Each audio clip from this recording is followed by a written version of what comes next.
स्तु सवीर्यं करवावहै तेजस्विनावधीतमस्तु मा विद्विषावहै। ओम शांति शांति शांति।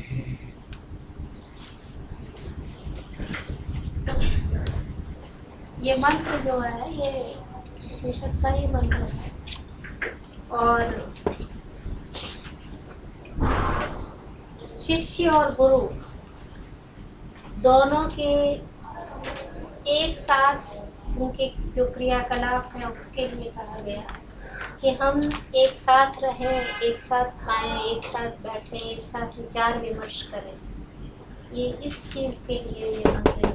जो हमारी शिक्षा पद्धति थी उसकी ओर डायरेक्ट इशारा करता है कि जो हमारी शिक्षा पद्धति थी वो कैसी थी उस समय कि गुरु और शिष्य दोनों में परस्पर आपस में विचार विमर्श होता था और कई बार शिष्य की बात, जैसे कि अभी आपने कहा शिष्य की बात सही होती थी, कई बार तो सहना व तो हम एक दूसरे की रक्षा करें, क्योंकि उस समय ऐसा तो होता नहीं था कि पेड़ होते थे, गुरु के आश्रम में जाके ही रहना होता था। वहाँ पर हमारे रामायण महाभारत में हम देखते हैं कि वो वहाँ जाके रहते थे।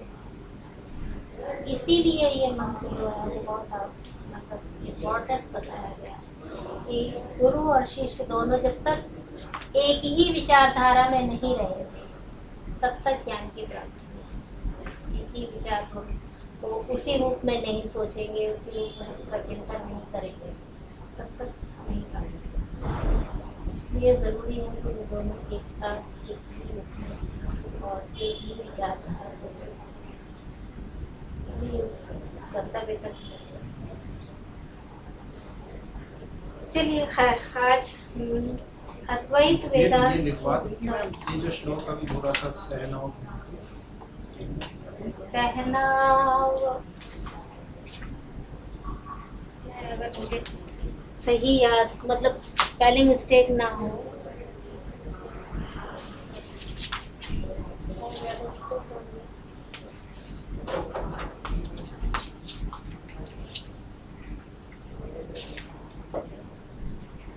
शायद ऐतरेय उपनिषद का है, but I am not confirm.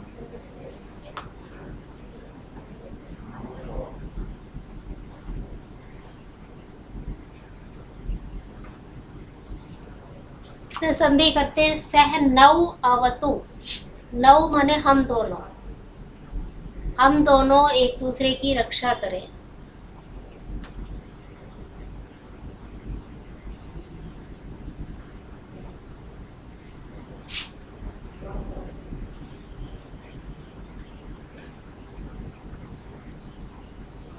सहनव भुनक्तु, एक साथ खाएं, भोजन करें।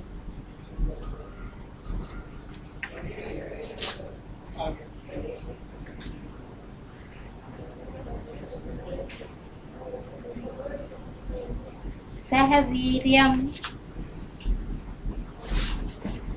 करवावहै,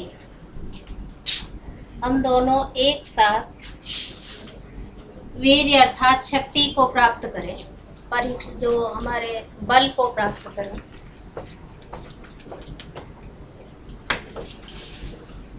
सहनावतु सहनौ भुनक्तु सह वीर्यं करवावहै तेजस्विना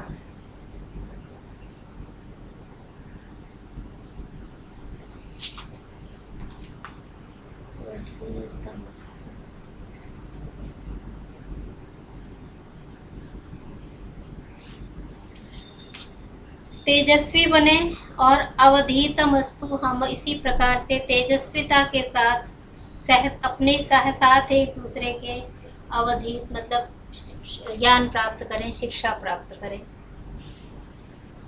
माँ विद्विषावहै, सबसे बड़ी बात जो कही,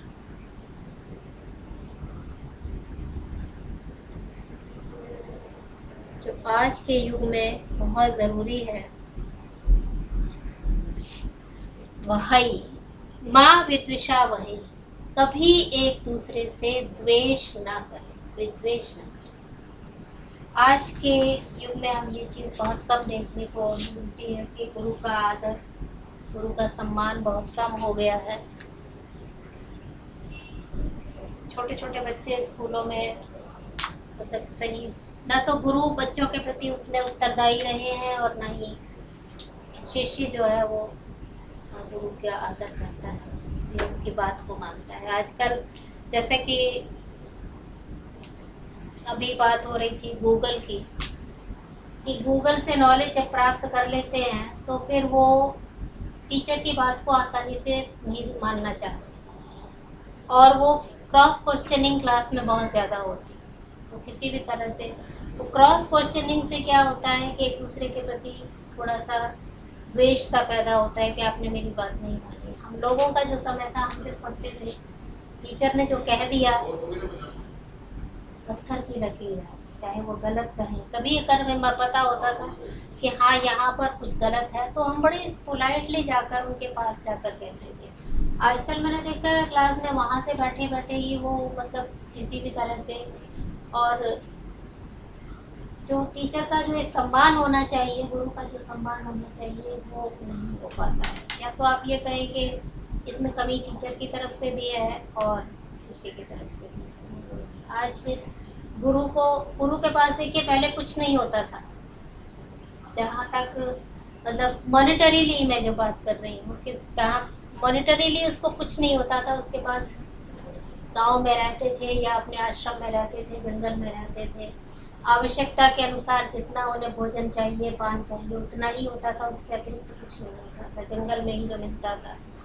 लेकिन गुरु की केवल मात्र उसकी जो है वो श्रद्धा होती थी, उसकी पूजा की जाती। राजा जिस समय गुरु अगर राज्य में भी आ जाते थे तो राजा खड़ा होकर उनका अभिवादन करता था, इतनी उनकी इज्जत होती। तो इसका कारण दोनों ही थे। गुरु एक जो थे कि वो किसी प्रकार से किसी लाभ की उनके इच्छा नहीं होती थी, वो केवल मात्र ज्ञान प्राप्त करना चाहते थे और ज्ञान का ही प्रचार प्रसार करते थे। इसलिए वो उन्हें अगर कभी कुछ मिल जाता था, राजा जो है वो कुछ उन्हें दे देता था, उससे भी उन्हें कुछ वो नहीं था इतना कि भाई मुझे इससे कुछ नहीं, अपने इसको भी वो आगे और दान कर देते थे। तो केवल मात्र स्वाध्याय जो था उनका, और वो स्वाध्याय करते करते उनका जो ज्ञान क्षेत्र बढ़ता था उसको ही फिर वो आगे अपने शिष्यों में बांटते थे। इसीलिए उनकी, अब जैसे आपने बताया कि आप ऋषिकेश तक जाते हैं तो उनको क्या है, आपसे कुछ लेना देना थोड़ी है, या कुछ मॉनेटरीली कभी कुछ उनको कि भाई ये आएंगे तो मुझे कुछ पैसे में, ऐसा नहीं है। जो वास्तव में जो गुरु है, जो ज्ञानी है, वो अपने ज्ञान को दूसरों को देने में बहुत प्रसन्नता अनुभव करता है। बाकी और उससे वापस लेने में उसको कुछ नहीं है। वापस अगर कोई ज्ञान मिलता है तो जरूर प्राप्त करेगा, लेकिन कोई भौतिक चीज़ की उसको कोई अभिलाषा नहीं होती। तो क्योंकि जब ऐसी चीज़ नहीं होती थी तो वो द्वेष भी नहीं होता, माँ विद्विषा वही। इस तरह की उनको उस समय भी शंका होती थी कि कहीं हम शिष्य गुरु जो है, अगर शिष्य गुरु से अगर अधिक बुद्धिमान निकल गया, आगे ज़्यादा पढ़ लिख गया, तो कहीं उनको उनका अनादर ना करे, इस प्रकार से बात हो सकती थी। तो इसीलिए मंत्र में जो है वो ऋषियों ने कहा कि हम दोनों के अंदर एक दूसरे का की हम रक्षा करें, एक दूसरे के साथ हम उठे बैठे भोजन करें, एक दूसरे के साथ अपने वीर्य को, अपने पराक्रम को, अपनी शक्ति को बढ़ाएं और इस प्रकार तेजस युक्त होकर अपने इस जो हमारी जो शिक्षा है उसको प्राप्त करें और कभी एक दूसरे के साथ द्वेष न करें। ये इस प्रकार की प्रार्थना जो है की जाती है। चलिए अब आते हैं हम अपने विषय पर जो हमारा रह गया था, क्योंकि अब हमारे पास केवल 2 ही क्लासेस हैं और 2 बड़े बड़े विषय हमारे पास हैं।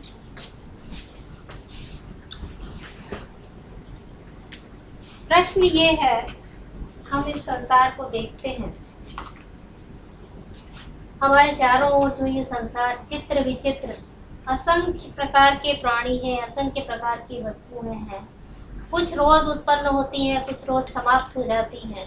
तो ये जो प्रक्रिया चल रही है इस संसार में, इसके विषय में सबसे बड़ा प्रश्न जो मन में उठता है, क्या ये स्वाभाविक है, अपने आप ही हो रहा है? ये संसार चक्र, सर्दी गर्मी की जो ऋतु है, दिन रात का जो ये क्रम है, मनुष्य की उत्पत्ति है, उसका मरण है, जन्म है, मरण है, कुछ आज पैदा होता है, कल मर जाता है, कोई 100 साल तक जीता है, ये सब जो है, ये सब क्या है, कैसे होता है? क्या ये इसका कोई अपने आप है या कोई किसी नियम के अनुसार है?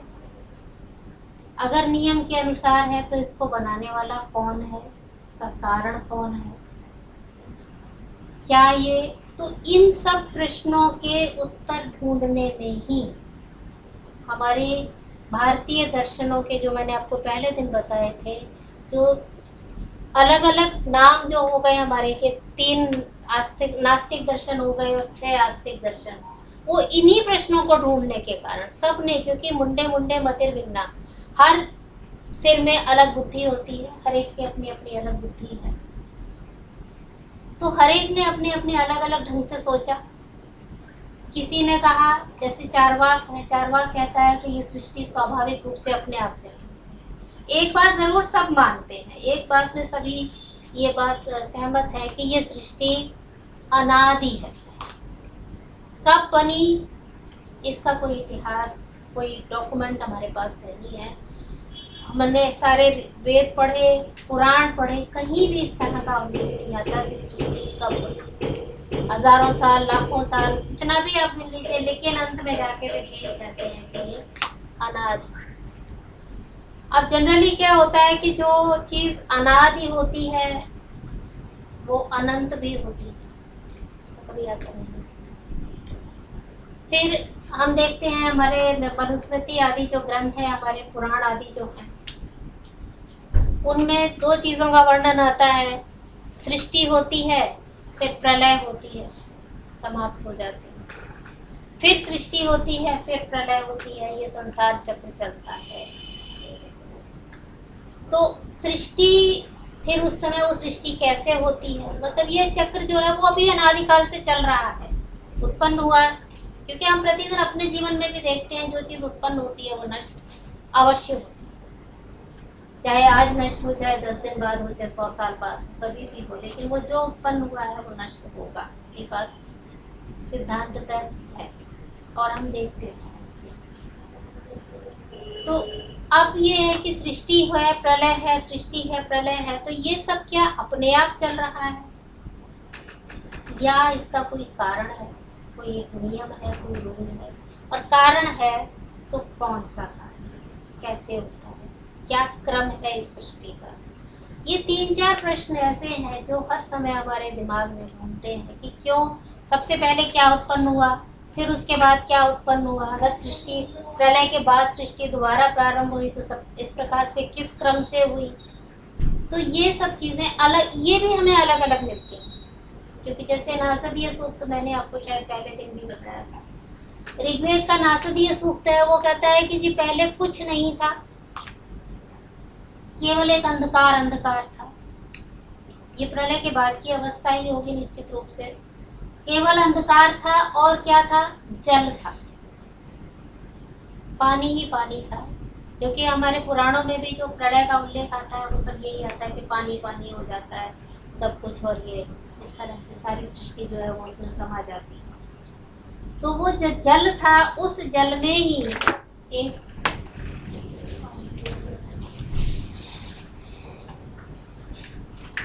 बड़े कम लोग आए। आज आप नहीं आएंगे नहीं, उनको तो मैंने बताया भी नहीं, आपको बताया।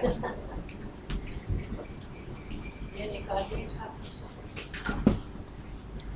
तो उस जल में ही एक शक्ति थी जो अपनी ही शक्ति से सांस ले रही थी और अपनी ही शक्ति से प्रकाशमान थी, और उसी एक शक्ति का नाम जो है वो आप कह लीजिए वो ब्रह्म है, उसी शक्ति को आप कह लीजिए वो ईश्वर है।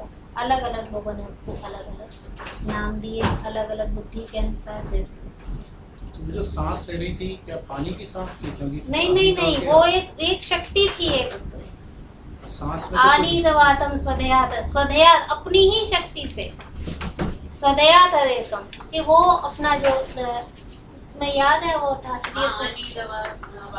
तो हवा के बिना ही सांस हवा के बिना ही स्वदया तदेकम, वो अपनी इतनी वो शक्ति थी उसमें। हाँ, न किंचन परः अस्ति आसीत्, तो उससे अतिरिक्त और कुछ नहीं था। तो वो जो शक्ति थी वो अपनी वही शक्ति जो है उसी को वहाँ पर आगे जो है वो ब्रह्म नाम हमारे उसमें वेदांत वगैरह में दिया गया, उपनिषदों में दिया गया। क्योंकि जो हवा भी नहीं है, केवल मात्र जल है, और उस जल में इसी प्रकार से फिर आगे मनुस्मृति में आया। मनुस्मृति में उसको हिरण्यगर्भ नाम दिया गया कि वो हिरण्यगर्भ था, वो जल में वो अंड के समान था और वो उसके दो भाग हुए। एक हिरण्यगर्भ भी ऋग्वेद में है। हाँ, हिरण्यगर्भ का वो सूक्त ही है पूरा, पर उसका इन लोगों को तो उसका पूरा मतलब बताना थोड़ा मुश्किल है ना, समझ भी नहीं आएगा। तो वो उसका एक भाग नर बना, एक भाग नारी बना, और इस प्रकार से सृष्टि हुई। तो अलग अलग ग्रंथों में अलग अलग प्रकार से जैसे जैसे अलग अलग लोगों ने सोचा उस प्रकार से सृष्टि के बारे में विचार हुआ। लेकिन सबसे बड़ी बात यह है कि ये सब के मन में ये यक्ष प्रश्न है कि ये सृष्टि कैसे बनी, कब बनी के लिए तो सबका ये है कि ये अनादि, इसका कोई प्रारंभ कब हुआ इसके बारे में नहीं पता। अनादि है, लेकिन इसका कारण क्या है? अब कारण के बारे में जो है वो सब में अलग अलग अपने अपने मतभेद है। जैसे कि मैंने बताया, चार्वाक कहता है कि अपने आप चलती है, स्वाभाविक है, अपने आप उत्पन्न होती है। जब चारों भूत इकट्ठे होते हैं उसमें अपने आप जो है वो चैतन्य आ जाता है और वो मनुष्य बन जाता है, जीव बन जाता है, और इस प्रकार से। तो हमारे यहाँ कुछ लोग कहते हैं, आस्तिक दर्शनों की बात मैं कर रही हूँ। आस्तिक दर्शनों में कुछ दर्शन है जो कहते हैं कि सृष्टि के पीछे दो कारण है, कुछ कहते हैं एक ही कारण है, एक ही ईश्वर की एक ही तत्व के कारण ये सृष्टि उत्पन्न हुई है। कुछ कहते हैं दो के कारण हुई है। जैसा कि आप सांख्य पढ़ रहे हैं तो उसी से ज़्यादा आपको बताऊंगी। सांख्य में प्रकृति और पुरुष दोनों नित्य तत्व माने, दोनों ही नित्य हैं, लेकिन एक जड़ है और एक चेतन। चेतन की, अब चेतन उसको आप कह सकते हैं कि उसको प्रेरणा देता है या उससे वो प्रेरित होती है, और वो जड़ प्रकृति जो है वो सृष्टि की रचना करती है। क्योंकि प्रकृति कर्ता जो है वो पुरुष जो है वो चेतन है, लेकिन चेतन होते हुए भी वो अकर्ता है, निष्क्रिय, कुछ नहीं करता। सृष्टि और प्रकृति जो है वो जड़ है, लेकिन जड़ होते हुए भी वो सक्रिय है, सब कुछ वही उत्पन्न करता है।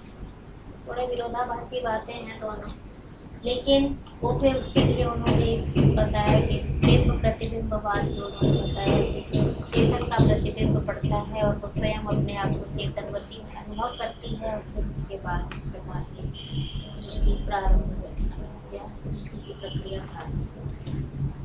न्याय वैशेषिक में भी यही बात कही गई। न्याय वैशेषिक में सृष्टि को असत कारणवाद जैसे उसे बताया था आपको मैडम ने। असत कारणवाद है, वो कहते हैं सृष्टि पहले कुछ नहीं था। ये सृष्टि कार्य कारणवाद जैसे कि बताया कि ये कारण जो है वो क्या था, पहले था या नहीं था। ये बात सत्य है कि प्रत्येक कार्य जो है, कार्य मीन्स इफेक्ट और कारण मीन्स कॉज, तो प्रत्येक कार्य जो है वो किसी न किसी कारण से उत्पन्न होता है, ये बात निश्चित है। अब कारण वो क्या है? वो कारण सत है, असत है, क्या है? ये जो है वो अलग अलग दर्शन अपने अपने मानते हैं। सांख्य मानता है कि कारण भी सत है और कार्य भी सत है, इसीलिए उसको सत्कार्यवाद, उसका सिद्धांत जो है वो सत्कार्यवाद माना जाता है कि कारण, चूंकि प्रकृति सत है, नित्य है, प्रकृति और पुरुष दोनों ही नित्य हैं, सत हैं, और उससे उत्पन्न होने वाली ये सृष्टि भी सत्य। क्योंकि हम इसका जो अनुभव करते हैं उस अनुभव को हम नकार नहीं सकते, मानते हैं कि जो है वो वास्तव में सत्य है। तो जैसे फिर वो लौकिक उदाहरण देते हैं घट और मृत्तिका का, कि मिट्टी में अगर घट रूप में परिवर्तित होने की शक्ति नहीं होती तो घट नहीं बन सकता था। जल से घट नहीं बन सकता, मिट्टी से ही घट बनेगा। तो इसलिए कारण भी सत्य है और कार्य भी सत्य। लेकिन सॉरी जो डिजायरलेस एक्शन बोलते हैं वो क्या होता है? वो डिजायरलेस, उस दिन भी बात हुई थी, डिजायरलेस एक्शन जो है वो इससे ये कार्य कारण से संबंध नहीं है उसका। इस प्रकार से वो एक्शन जो है वो आप जो एक्शन कर रहे हैं वो आप मतलब उसका आपको फल नहीं मिलेगा। जो डिजायर एक्शन ये चीज है, मतलब हमारी जो सृष्टि से संबंधित है कि किससे क्या उत्पन्न होता है।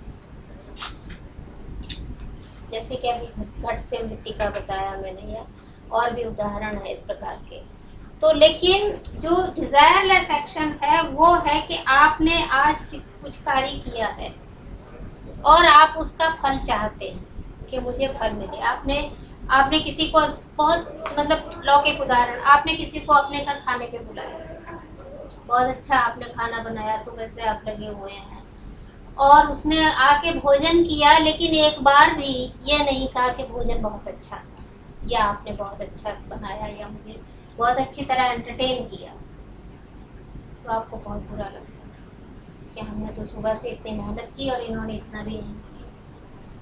ये है आपकी फल की आकांक्षा कि जो आपने किया है उसको लोग रिकॉग्नाइज करें, उसको जाने, और तब आपके मन को संतुष्टि मिलती है कि मेरी मेहनत का फल मुझे मिला। ये आकांक्षा है।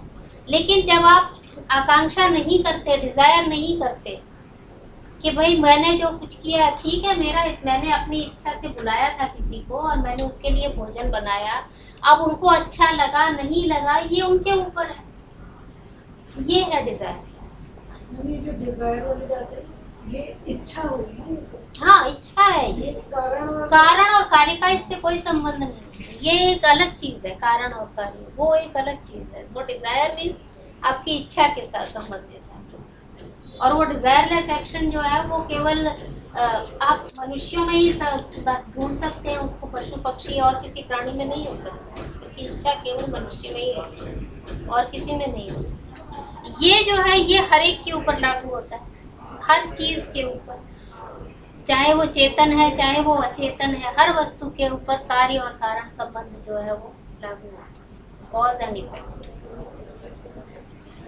तो न्याय जो है वो कहता है कि कारण जो है वो असत है। असत मीन्स, और कार्य सत, इससे उत्पन्न होने वाला कार्य जो है ये संसार हमें दिखाई दे रहा है, लेकिन कारण क्या है ये हमें नहीं दिखाई देता, हमें पता नहीं होता। इसका मतलब कि कुछ नहीं है। घट में, मृत्तिका में घट पहले नहीं था। अगर पहले होता तो न्याय कहता है अगर पहले होता तो हमें उस दिखाई देता, हमें उसका अनुभव होता, लेकिन वो नहीं था। वो केवल मृत्तिका थी, मिट्टी का एक ढेला था वो, इसलिए उसका अभाव था वहां। असत माने जो अभाव था वहां पर उसका। तो असत से सत की उत्पत्ति होती है, ये न्याय मानते हैं। और उसमें भी उन्होंने फिर आगे 9 द्रव्य माने हैं, उसमें से कुछ नित्य हैं कुछ अनित्य हैं। न्याय मतलब जस्टिस, न्याय दर्शन, नॉट जस्टिस, न्याय दर्शन जो हमारे 6 दर्शन है उनमें से न्याय में शेष एक दर्शन, उनका अपना एक अलग सिद्धांत, इट्स नॉट जस्टिस। वो आप लोगों ने पढ़ा नहीं है, पहले पढ़ाया जा चुका है। न्याय वैसे पहले न्याय बस पढ़ाया जा चुका है, फिर अगले पे पढ़ाएंगे हम लोग अगली साइकिल। तो ये जैसे कि अब वेदांत दर्शन है, सांख्य दर्शन है, वैसे ही न्याय दर्शन, वैशेषिक दर्शन, 6 दर्शन आपको बताए थे, योग दर्शन। तो ये इस प्रकार से ये असत है। लेकिन हमारा वेदांत क्या कहता है? वेदांत कहता है कि असत से कोई वस्तु उत्पन्न नहीं हो सकती। जो चीज है ही नहीं वो उत्पन्न कैसे होगी? इसलिए कारण जो है वो सत होना चाहिए। तभी उससे अब बात आती है सत से असत उत्पन्न होता है। ये मैं अभी आपको मोटे रूप से बता रही हूँ, इसके डिटेलिंग में आपको बाद में बताऊंगी। वो कहते हैं ये संसार जो है ये मिथ्या है, जगन मिथ्या, ब्रह्म सत्यम जगन मिथ्या, एक सिद्धांत उस दिन आपको बताया था। इस संसार में एक ही चीज है सत्य, वो है ब्रह्म, ब्रह्म सत्य, और बाकी संसार जो है वो मिथ्या है, तो वो असत। तो एक तरह से हम कह सकते हैं कि वेदांत कहता है कि सत से असत की उत्पत्ति है, लेकिन ये भी हम पूर्ण रूप से नहीं कह सकते।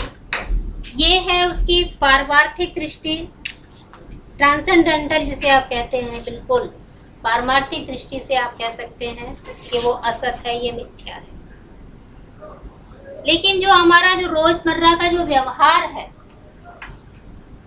व्यवहार में जब हम सब चीज लाते हैं तो हमें सब कुछ सत्य दिखाई देता है कि हम जो खा रहे हैं, पी रहे हैं, सर्दी है, गर्मी है, दुख है, सुख है, इस प्रकार से हर वस्तु का हमें अनुभव है, और उस अनुभव को हम गलत नहीं बता सकते, या हम नहीं कह सकते कि हमें यह सब क्यों। हमें चोट लगी है, हमें दर्द हो रहा है, हम कैसे कहें कि ये नहीं है। तो ये वो है, वो व्यवहार है। तो ये जो हमारा वेदांत जो है वो दो स्टेजेस में काम करता है, व्यवहारिक दृष्टि और पारमार्थिक दृष्टि। तो पारमार्थिक दृष्टि से जगत मिथ्या है, लेकिन व्यवहारिक दृष्टि से यह जगत सत्य है। थोड़ी सी कंफ्यूजिंग सी बात है, लेकिन आप इसको समझेंगे तो आपको समझ आ जाएगी कि व्यावहारिक दृष्टि से हम देखते हैं कि जब मैंने उस दिन भी आपको बताया था कि 2-3 सत्ताएं जो हैं वो बताई हैं। पारमार्थिक सत्ता जो है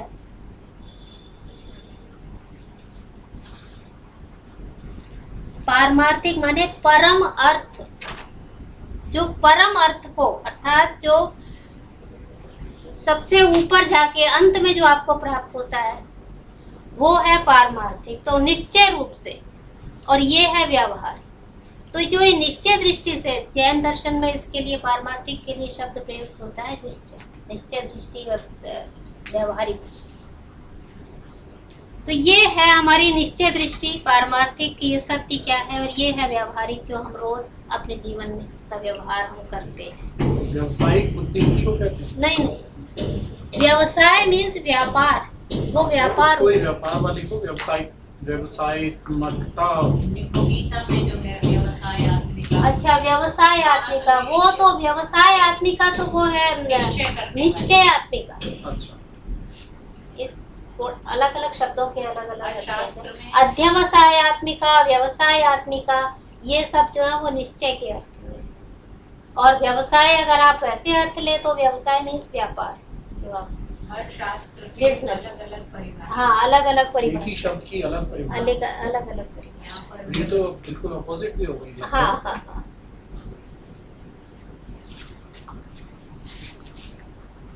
तो ये व्यावहारिक। अब बात आती है कि वेदांत की दृष्टि से फिर संसार का कारण क्या है, कैसे उत्पन्न होता है ये संसार। किसी भी चीज की उत्पत्ति या किसी भी कार्य के पीछे दो कारण होते हैं, या दो प्रकार के कारण होते हैं, उपादान कारण और निमित्त कारण। उपादान कारण वो कारण है, बहुत सरल भाषा में मैं आपको समझाऊं। उपादान कारण वो कारण है जो कार्य रूप में परिणत हो जाता है, जो कार्य रूप में हमें प्राप्त, जो कार्य रूप में परिवर्तित हो जाता है। जैसे मिट्टी घट रूप में परिवर्तित हो, तो ये उसका उपादान कारण है। और निमित्त कारण एफिशिएंट कॉज, ये कुंभकार मिट्टी अगर वो कुंभकार नहीं होता, कुम्हार नहीं होता, उसको के मिट्टी को नहीं घोलता या उसको नहीं एक चाक पे रख के उसको एक आकार नहीं देता, तो वो घट नहीं बनता, वो वैसे का वैसा ही एक मृत पिंड रह जाता। एक जो मिट्टी का ढेला था वो वैसा ही रह जाता। तो किसी भी कारण के लिए, कार्य के लिए दो कारण है, उपादान कारण और निमित्त कारण। अब उपादान कारण सांख्य में तो बड़े स्पष्ट रूप से कहा कि प्रकृति का जो उपादान कारण, सृष्टि का जो उपादान कारण है वो प्रकृति है और निमित्त कारण है वो पुरुष, क्योंकि ये चेतन है, ये अचेतन है। ये बुद्धि से, मन से, तन्मात्र इस प्रकार से आ गई है, पर अपनी उत्पत्ति होती है और ये उसको उस उत्पत्ति में सहायक होता है, चेतन है इसलिए। तो ये बड़े दोनों स्पष्ट रूप से दो कारण है वहाँ। मैम ये निमित्त कारण एक बार फिर से। निमित्त कारण जो एक एफिशिएंट कॉज, मतलब जो उस कारण को कार्य रूप में बदलने में जो सहायक होता है, एजेंट, जो उसको इंस्ट्रूमेंटल कॉज, हाँ, इंस्ट्रूमेंटल कॉज, जो इंस्ट्रूमेंटल है वो उसको इंस्ट्रूमेंट बनता है। उसमें एजेंट करता जो है, करने वाला, वो भी उसी। तो ये बट मैम अगर चाक वगैरह ना होता घूमने वाला, वो किस में आएगा? नहीं, वो भी उसी में आएगा, निमित्त सारे कारण निमित्त में, सब निमित्त में आएंगे। मिट्टी भी निमित्त में? मिट्टी नहीं, मिट्टी निमित्त में नहीं है, उपादान है। मिट्टी उपादान है, क्योंकि मिट्टी ही घट बनती है। चाक भी हो, कुम्हार भी हो, सब कुछ हो, अगर मिट्टी ना हो तो मिट्टी के अलावा सब कुछ निमित्त है। तो कुछ नहीं बनेगा। तो चाक ना हो तो भी नहीं बना पाएगा? नहीं, वो तो फिर वो जो निमित्त कारण है ना, वो उसको सबको एकत्रित करेगा, अपने सारे इंस्ट्रूमेंट्स को। चेतन करता जो चेतन करता जो है वो उसको करेगा। लेकिन अगर जो चीज जिस चीज से उसे बनाना है, अगर सूत नहीं होगा तो कपड़ा कैसे बनेगा, पट कैसे बनेगा, आप बताइए। अब पट को बनाने वाला तो है, अगर वो पर उसके साथ वो उसने अपने और इंस्ट्रूमेंट्स को भी लाया है, वो बुनाई के लिए तुरी, वेमा इत्यादि जिन चीजों को हम कहते हैं, वो अलग अलग तरह के कपड़े बना रहा है, कोई मोटा है, कोई पतला है, कोई सिल्क है। लेकिन जहाँ जमीन ही नहीं होगी वहाँ सूत कैसे आएगा? ये मतलब कुछ तो नहीं, आप देखिए ना, सूत के लिए हमें क्या चाहिए? सबसे पहले धागे के लिए हमें कपास चाहिए, उसका आधार चाहिए। सिल्क होगा तो उसके लिए हमें सिल्क थ्रेड चाहिए। नहीं, उससे भी पहले जमीन चाहिए ना जहाँ पे कपास उगेगा। नहीं, वो तो फिर आप और आगे चले जाते हैं। Leading to infinite regress. हाँ, ये तो आगे इसका कोई अंत ही नहीं है ना। किससे घड़ा बनता है, किससे कपड़ा बनता है? ऐसे तो दुनिया में देखिए 8 साधारण कारण माने हुए संसार, वो तो कोई भी कार्य उत्पन्न होगा वो 8 तो रहते ही रहते हैं। ईश्वर रहता है और ये जो आप देश काल रहता है, ये सब चीजें तो कॉमन कॉजेज हैं। We are not discussing those, we are discussing the specific causes. और वेदांत तो 2 ही तरह के मानता है, एक उपादान और एक निमित्त, 2 ही उपादान कारण। वो है जो कि कार्य के रूप में वो हो जाता, व्यक्त हो जाता। कारण में अव्यक्त था, कार्य में व्यक्त था। पहले मिट्टी थी, अब वो घड़ा बन गया, मिट्टी से ही घड़ा बन गया। और चीजें हैं मैम, जैसे मैंने कहीं नोट किया था, कर्म है, कर्ता है, क्रिया है, अर्पण है, द्रव्य है। ये सब तो बहुत सी चीजें ये डायरेक्टली रिलेटेड नहीं है। ऐसे तो फिर सारा संसार है जी। ऐसे तो मान लीजिए हमारे न्याय में आता है कि घड़ा बन रहा है, हर समय जब वो चाक घुमाता है तो कुम्हार जो है वो घड़ा बनाने वाला है।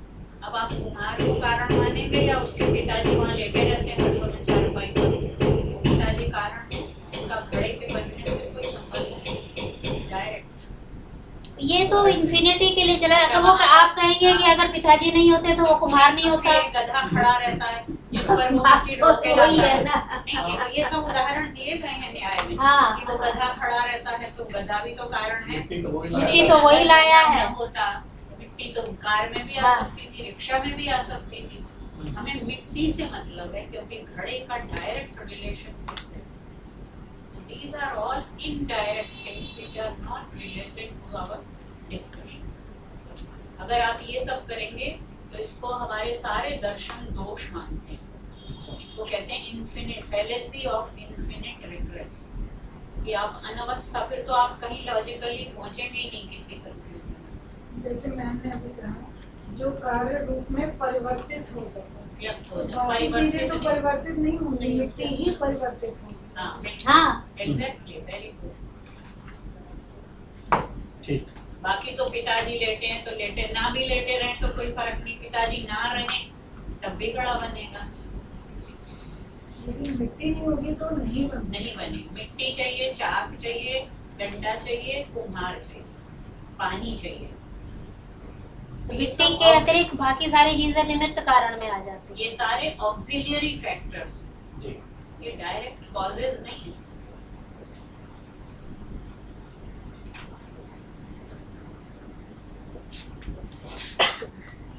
तो ये अब इसमें हमारा जो वेदांत है, वेदांत कहता है कि सृष्टि का उपादान और निमित्त कारण दोनों एक ही है। सांख्य ने तो अलग अलग माने, लेकिन वेदांत कहता है कि ये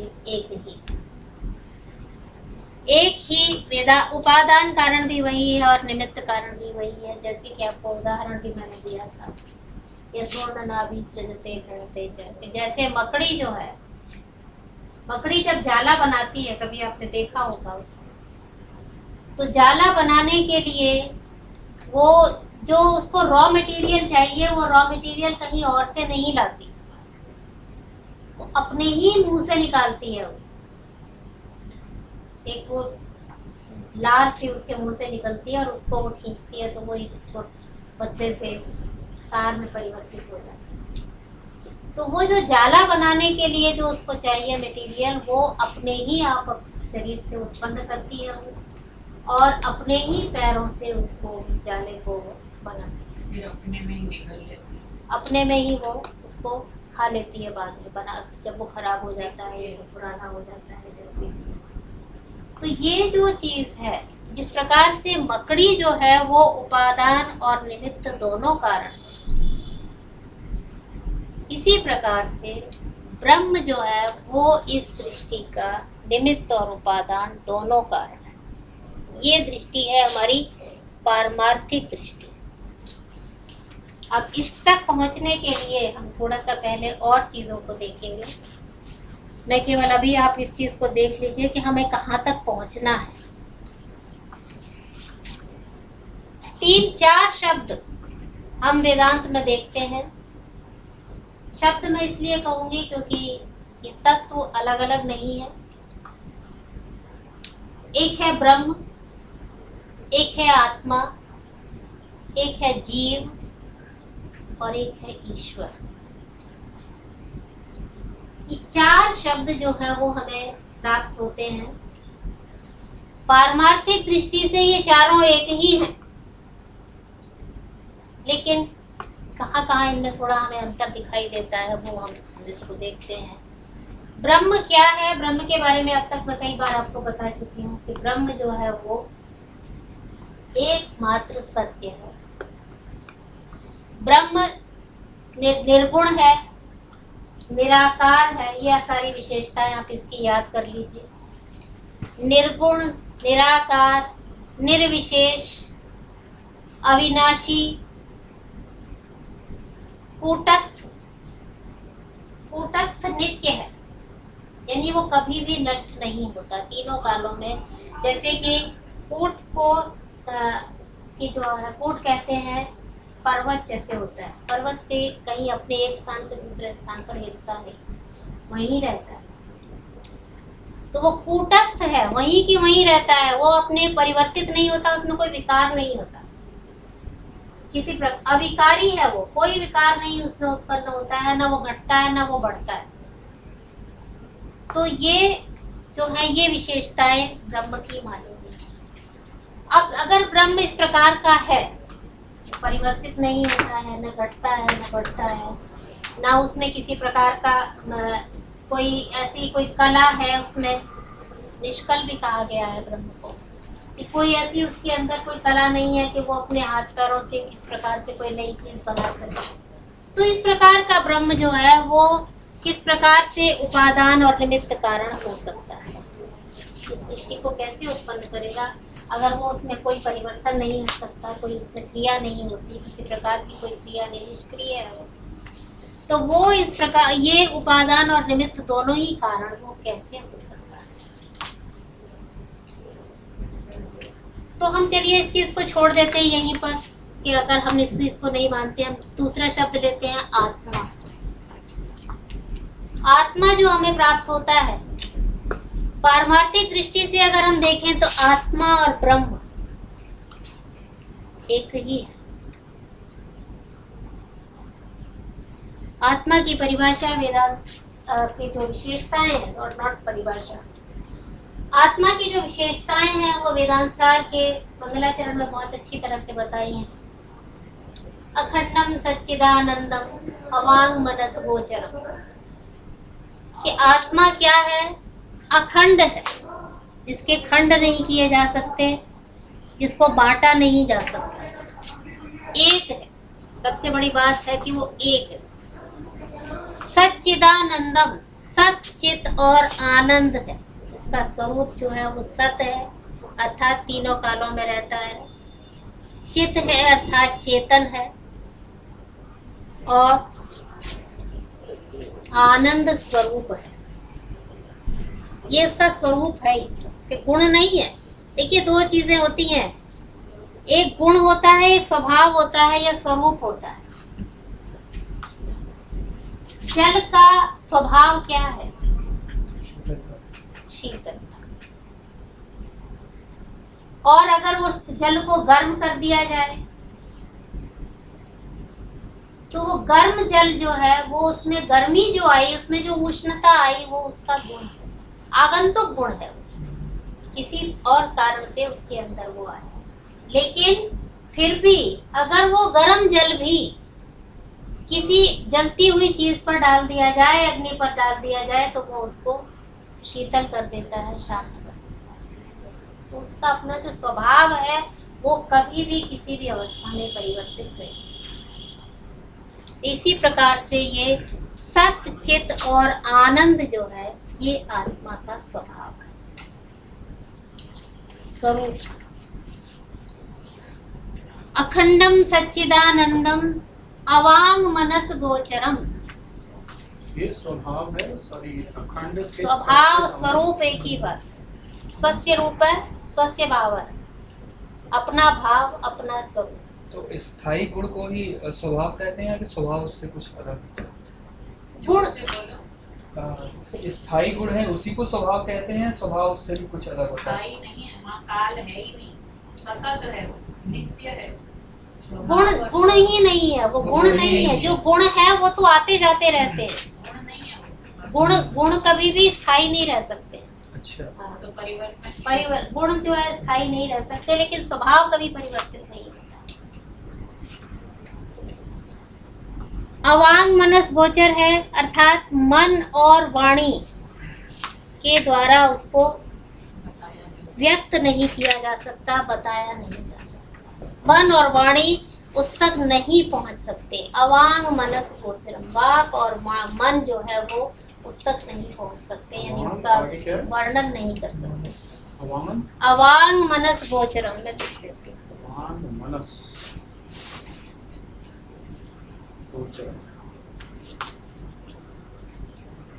उसको अभिव्यक्त नहीं कर सकते।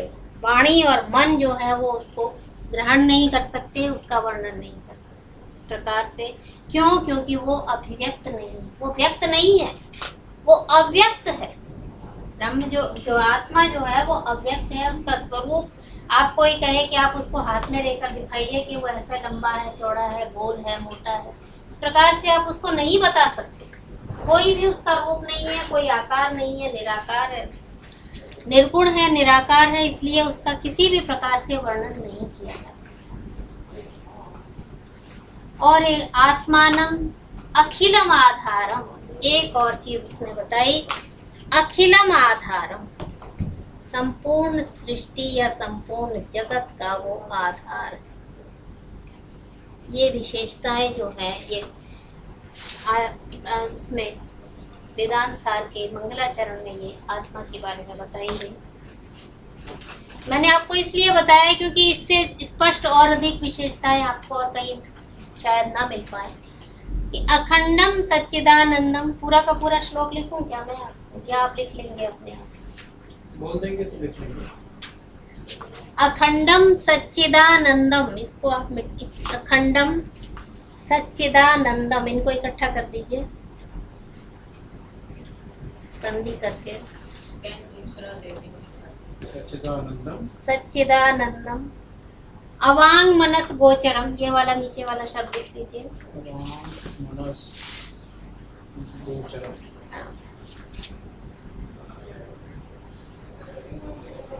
आत्मानम अखिलम आधारम, आत्मानम अखिलम आधारम।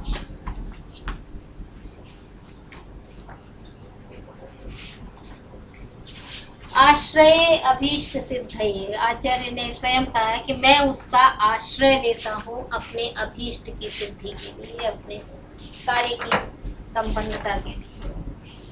आत्मानम अखिलम आधारम, ये आत्मा के लिए कहा गया कि आत्मा कैसा है? अखंडम सच्चिदानंदम, ये सारी विशेषताएं आत्मा की, और वो अखिल आधार है, अर्थात इस जगत का आधार, संपूर्ण सृष्टि का आधार। तो इससे हमें क्या बातें पता लगी कि आत्मा जो है वो एक है, आत्मा नित्य है, आत्मा चेतन है, आत्मा आनंद स्वरूप है, और आत्मा समस्त जगत का आधार है। ये हमें विशेषताएं जो है आत्मा के बारे में। इसके बाद आता है तीसरा शब्द जीव। दो शब्द आपने सुने होंगे बहुत बार बार, जीवात्मा और परमात्मा।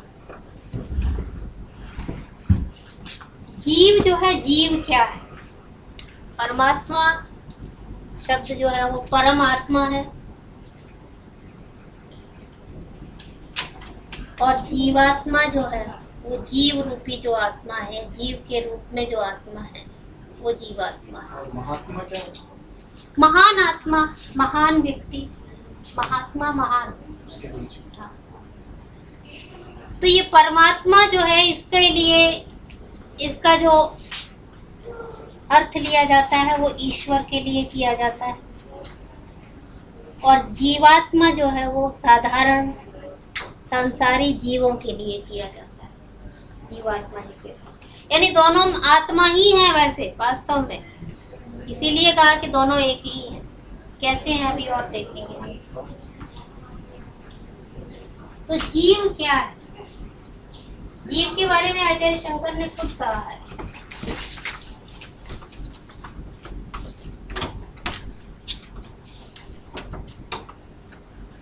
कि जीव जो है वो, मैं आपको लिखवा देती हूँ, जो है वो आचार्य शंकर ने जो बताया है। अस्ति आत्मा जीवाख्य, कि आत्मा जो है उसको जीव कहा है, आत्मा को ही जीव कहा है। अस्ति आत्मा जीवाख्य, शंकर भाष्य में है ये। जीवाख्य, जीव के नाम से जिसको जाना जाता है, और वो कैसा है? शरीर इंद्रिय, इंद्रिय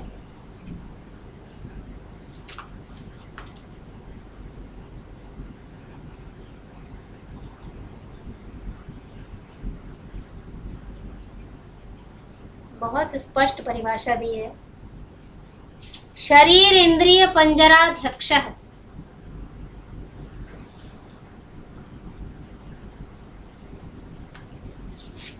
कर्म फल संबंधी, ये पूरा वाक्य है।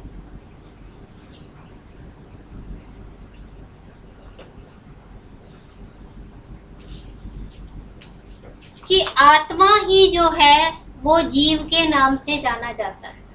कब? जब वो शरीर और इंद्रिय रूपी पिंजरे का अध्यक्ष होता है। शरीर और पिंजरे जो हमारी इंद्रियां हैं, इस पिंजरे को जब वो चलाने वाला होता है, जो इसका अध्यक्ष होता है, वो आत्मा कहा जाता है। शरीर इंद्रिय पंजर अध्यक्ष है। और साथ में कर्म फल संबंधी, कर्मों के फल का भोक्ता, और कर्म का कर्ता और भोक्ता, ये जीव कहा जाता है। उसको हम आत्मा नहीं कहते, ठीक है। वास्तव में अंतर नहीं है दोनों में, वही आत्मा है। लेकिन जब वो इस रूप में होता है, इस शरीर से आबद्ध होता है, जब इस शरीर से अलग हो जाता है, शरीर को छोड़ देता है, तो वो आत्मा है। शरीर और इंद्रियों से युक्त है, जब इसका वो अध्यक्ष है, इसका स्वामी है इस शरीर का, तब वो जीव के नाम से कहा जाता है। और इसीलिए उसके फिर भिन्न भिन्न नाम अलग अलग। उस दिन भी मैंने आपको बताया था, यथा सौम्य एकेन मृत्पिंडेन सर्वम मृण्मयम् नित्यात्म सार। एक ही मृतपिंड से केवल मात्र क्या है, वाचारंभणो विकारो नामधेयम्, केवल मात्र वाणी, जो हमारी वाणी अलग अलग प्रकार से अलग अलग नामों से को पुकारती है उनको, वो इसी का सारा खेल है। वास्तव में तत्व एक ही है। जो संचित कर्म है इसके संग जाते हैं जीवात्मा पोर्शन ऑफ आत्मा के संग। पोर्शन नहीं है, ये यही है। एक तरफ से जैसे हमने बोला आत्मा प्योर है, अभी हाँ, एक तरफ से कहते हैं कर्मों को लेके चलती है, तो कर्मों को लेकर नहीं चलती है। आत्मा कर्मों को लेकर नहीं चलती। मैंने उस दिन आपको बताया था कि जो कर्म है हमारे, वो सूक्ष्म शरीर के साथ रहते हैं। वो बताओ, घटाकाश और मठाकाश, या पानी ले लीजिए आप, पानी तो शुद्ध है, ठीक है, आरओ का पानी है, बिल्कुल प्योर वाटर। और उस पानी को अगर आप छोड़ दें, बर्तन हटा दें, तो सारी जगह पानी ही पानी है। लेकिन आपने गिलास में ले लिया तो वो गोल और लंबा दिख रहा, एक बाउल में ले लिया तो वो कैसा दिख रहा, चौकोर बाउल में लिया तो चौकोर दिख रहा है। जब एक बाउल से दूसरे बाउल में गया तो कुछ तो पानी में कोई फर्क नहीं है, पानी के संचित कर्म स्वभाव कैसे में उधर पहुंचे? आप टेस्ट कर लीजिए लेबोरेटरी में, कोई फर्क नहीं है, बर्तन बदला। तो आत्मा प्योर है, लेकिन ये जो बर्तन है ना, जब इसमें आ जाता है, पिंजरा कह दिया हमने, इसमें जब आता है तब वो जीव कहलाता है, तब वो कर्म फल का भोक्ता हो जाता है। ये हटता है, पिछले जन्मों के कर्म लेके चला, हाँ। तो वो कुछ तो लेके चला ना, जो नए शरीर में आत्मा कुछ लेके नहीं चला, वो तो अलग है, वो आपके चिपक जाता है। आत्मा, देखिए मैं बताऊं आपको मतलब बहुत ही भौतिक उदाहरण। हाँ, लौकिक उदाहरण। जैसे कि अब ये प्रकाश, आप किसी भी चीज का, अब ये बिजली का भी प्रकाश है, दिए का प्रकाश है, अग्नि जलाई जाती है उसका प्रकाश है। प्रकाश में कोई अंतर है? क्या है प्रकाश का कार्य? प्रकाशित करना, रोशनी करना। स्वयं भी प्रकाशित होता है और दूसरों को भी प्रकाशित। तो क्या हम इस प्रकाश को पकड़ सकते हैं, छू सकते हैं, देख सकते हैं? इस प्रकाश को आप बल्ब को पकड़ सकते हैं, प्रकाश को नहीं पकड़ सकते, नहीं पकड़ सकते। अग्नि के भी प्रकाश को आप देख सकते हैं, आपने चूल्हे में अग्नि जलाई है, आप उसको पकड़ नहीं सकते। उसके प्रकाश का चारों तरफ वो कितनी दूर तक फैल रहा है, आप केवल उसको देख सकते हैं, दूर से देख सकते हैं, लेकिन आप उसको अनुभव केवल मात्र अपनी आंखों से कर सकते हैं, उसको छू के या इंद्रियों के द्वारा और उसे नहीं कर सकते। तो जिस प्रकार से प्रकाश को नहीं पकड़ा जा सकता, प्रकाश का रूप परिवर्तित नहीं किया जा सकता, उसी प्रकार से ना आत्मा को पकड़ा जा सकता है, ना देखा जा सकता है, ना उसका रूप परिवर्तित किया जा सकता है। वो जैसा है, जैसा प्रकाश है। अब आपने उसको बल्ब में बना दिया, एक बड़ी ट्यूब में बना दिया या कहीं, वो उसके बाह्य आवरण अलग अलग है, जैसे शरीर अलग अलग है। एक शरीर से दूसरे शरीर में तो जाती है ना प्रकाश। आपने हजारों बल्ब बना दिए, हजारों बल्ब एक ही कार्य करेंगे, वो प्रकाश ही दे। अब आप ये कहें कि इसका प्रकाश इस पे चला गया, ऐसा नहीं है, वो पूर्ण है। जैसे कि प्रकाश पूर्ण है अपने आप में, हर बल्ब रोशनी देगा, उसी प्रकार से आत्मा भी अपने आप में पूर्ण है। वो ये नहीं है कि एक शरीर में, अगर आपने इस प्रकार से इसको माना, तो फिर जो मेरे शरीर में जो आत्मा है, वो एक आत्मा का एक छोटा सा कण है, आपके शरीर में जो आत्मा है वो एक और कण है, आपके शरीर में जो आत्मा है वो एक, तो इसका मतलब तो आत्मा के हजारों लाखों विभाजन हो गए, वो तो अखंड नहीं रहा, फिर वो विभक्त हो गया ना। जितने भी प्राणी हैं उनके हिसाब से आप उनको बांटते जाइए, तो वो अखंड नहीं है। आत्मा की सबसे बड़ी विशेषता भी हमने पढ़ी कि आत्मा अखंड है। जी। अखंड है मतलब वो पूर्ण है, अपने आप में वो पूर्ण है, और उस पूर्ण को कभी भी कम नहीं किया जा सकता। पूर्णमिदं पूर्णमदः पूर्णात् पूर्णमुदच्यते, तो वो पूर्ण पूर्ण ही रहता है हमेशा। जहाँ तक आपको कर्मों की बात, जो आपको जो कंफ्यूजन जहाँ पर हो रहा है जी। संचित कर्मों के साथ जो हो रहा है आपको कर्म, तो वो कर्म जो है वो कर्म आत्मा को लिप्त नहीं करते। जी। वो ये शरीर और इंद्रिय जब तक हैं इसके अंदर वो आत्मा है। इंद्रियों से तात्पर्य मेरा केवल ये बाह्य कर्म इंद्रियां या बाह्य ज्ञान इंद्रियां नहीं, अंतर इंद्रियां, मन बुद्धि चित्त अहंकार सब। तो ये जो अंतर इंद्रियां हैं, इस अंतर इंद्रिय में कर्म सूक्ष्म रूप में विद्यमान रहते हैं। ये अंतर इंद्रिय जो सूक्ष्म शरीर है, ये इसी को हम आगे उस दिन भी आपको मैंने बताया था, शायद उस दिन आप थे या नहीं थे, कि 3 प्रकार के शरीर होते हैं। ये मैं सभी अभी चीज आगे आपको डिस्कस करने वाली हूँ। कारण शरीर, सूक्ष्म शरीर और स्थूल शरीर। यही सृष्टि का जो है वो क्रम, सॉरी सूक्ष्म, ये तो बिल्कुल ही नहीं चल रहा। सूक्ष्म और स्थूल, ये 3 प्रकार के शरीर जो है वो माने गए हैं। या तो ये 3 प्रकार, ये कारण शरीर जो है ये तो है जीवात ईश्वर के रूप में, इसको अभी मैंने इसी चौथे शब्द पर ही आने वाली थी मैं अभी। सूक्ष्म शरीर जो है वो ये अंतर इंद्रियों का साथ होता है, इसके अंदर 17 अवयव उस दिन गिनाए थे। और स्थूल शरीर ये जो हमें बाहर ऊपर हमारा जो आवरण है, ये स्थूल शरीर। तो ये स्थूल शरीर द्वारा कर्म किए जाते हैं।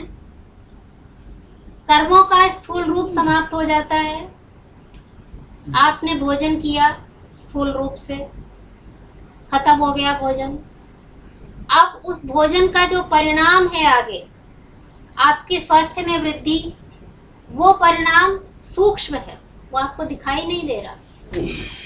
वो सूक्ष्म शरीर में उसके अंदर परिवर्तन होता है। मेडिकली मैं बात नहीं कर रही हूँ, मेडिकली वो कहेंगे उसका कुछ हिस्सा जो है वो रक्त बन गया, कुछ अस्थि बन गया, कुछ मज्जा बन गया, वो सब अलग है।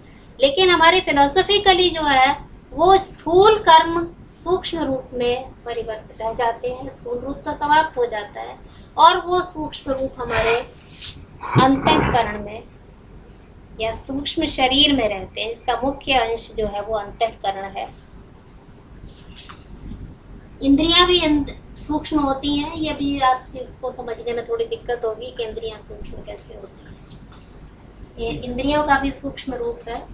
तो ये अंतःकरण के साथ जब ये सूक्ष्म इंद्रियां सूक्ष्म रूप में रहते हैं वो कर्म, तब वो दूसरे शरीर को धारण करते समय तब वहां जाते हैं। आत्मा केवल मात्र चेतन है। जैसे कि प्रकाश दूर से प्रकाश फैलाता है, वैसे ही आत्मा चेतन है।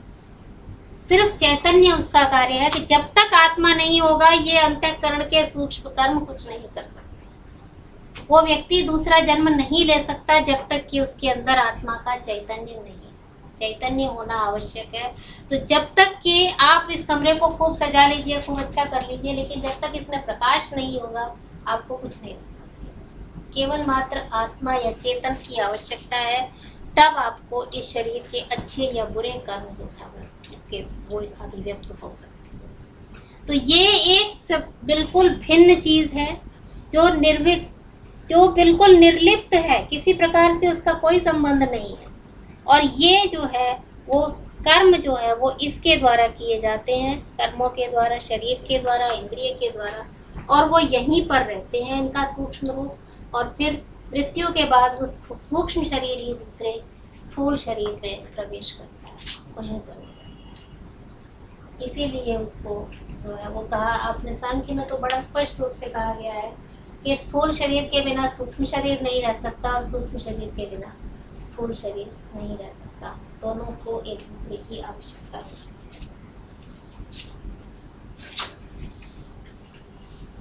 अब आता है अंतिम और चौथा शब्द जीवात्मा के बारे में, वो है ईश्वर।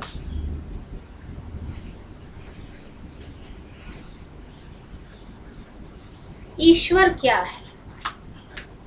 ईश्वर के बारे में वेदांत में कहा गया कि ईश्वर जो है वही दो रूप माने हैं ब्रह्म के, एक निर्गुण ब्रह्म, एक सगुण ब्रह्म।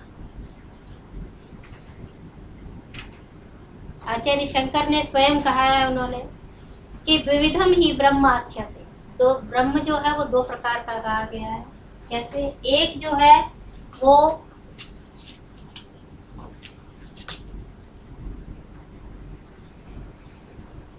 शरीर इंद्रिय कर्म,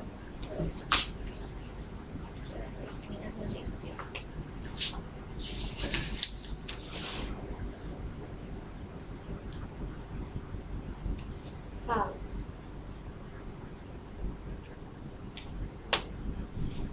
द्विविधम ही ब्रह्म अवगम्यते। ये भी आपने बहुत स्पष्ट रूप से उन्होंने कहा है, ब्रह्म अवगम्यते। दो रूपों से ब्रह्म जाना जाता है, नाम रूप विकार भेद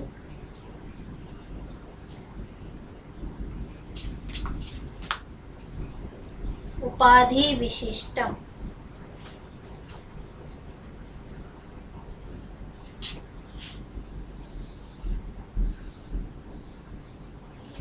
तद विपरीतम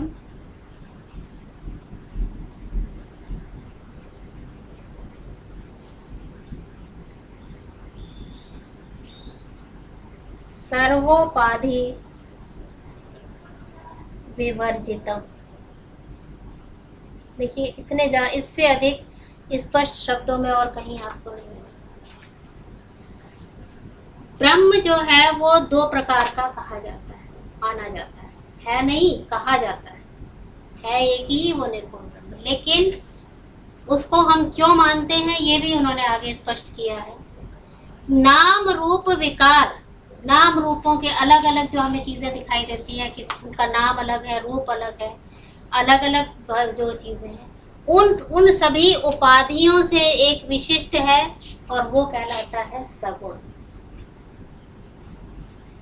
और दूसरा तद विपरीतम, उससे विपरीत सर्व उपाधि विवर्जितम, सभी प्रकार की उपाधियों से जो रहित, कोई किसी प्रकार की उपाधि नहीं है उसमें, वो निर्गुण ब्रह्म है। ये उसका पारमार्थिक रूप है। तो ब्रह्म जो है वो इस निर्गुण, इस सगुण ब्रह्म को, निर्गुण ब्रह्म को निराकार निर्विकार अलग अलग विशेषताओं से विशेषणों से कहा गया है। सगुण ब्रह्म जो है इसको ईश्वर कहा जाता है। ये है सगुण, क्योंकि क्या है? उपाधि विशिष्ट, उपाधि से युक्त। विशिष्ट से मतलब उपाधि से, उपाधि उसके साथ है, नाम रूप आदि की उपाधि उसके साथ लगी हुई है, इसलिए वो उपाधि विशिष्ट है। एक जगह और भी उन्होंने कहा है कि हम इस सगुण ब्रह्म को क्यों मानते हैं, क्यों इसकी हमें आवश्यकता है। तो उसके लिए भी उन्होंने स्पष्ट किया कि सगुण ब्रह्म जो है उसकी आवश्यकता है हमें उपासना आदि के लिए, सगुण ब्रह्म की आवश्यकता है। उस दिन आपको बताया था मैंने, अधिकारी के जब इस पर बता रही थी कि उसमें उन्होंने कहा है कि प्रायश्चित और उपासना उसे करनी चाहिए। उपासना किस लिए करनी चाहिए? उपासना चित्त एकाग्रता के लिए, चित्त एकाग्रम, कि चित्त की एकाग्रता उपासना से ही हो सकती है। आपको जब आप एक जगह बैठेंगे, किसी चीज का ध्यान करेंगे, तभी आपका चित्त एकाग्र हो सकता है। तो उस चित्त की एकाग्रता के लिए आपको सगुण ब्रह्म की आवश्यकता है। वो भी आप चाहे पंक्ति लिख लीजिए। निर्गुणमपि सद्ब्रह्म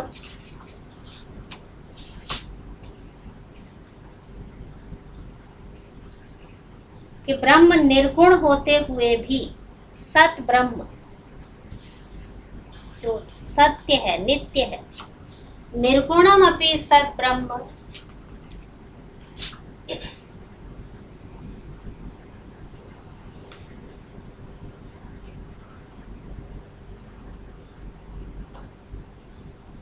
अत्र एतै गुणैः सगुणम् एतै गुणैः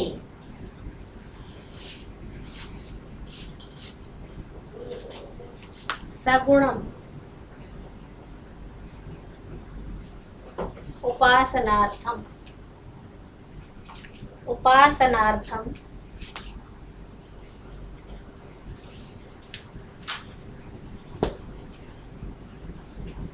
उपदिश्यते।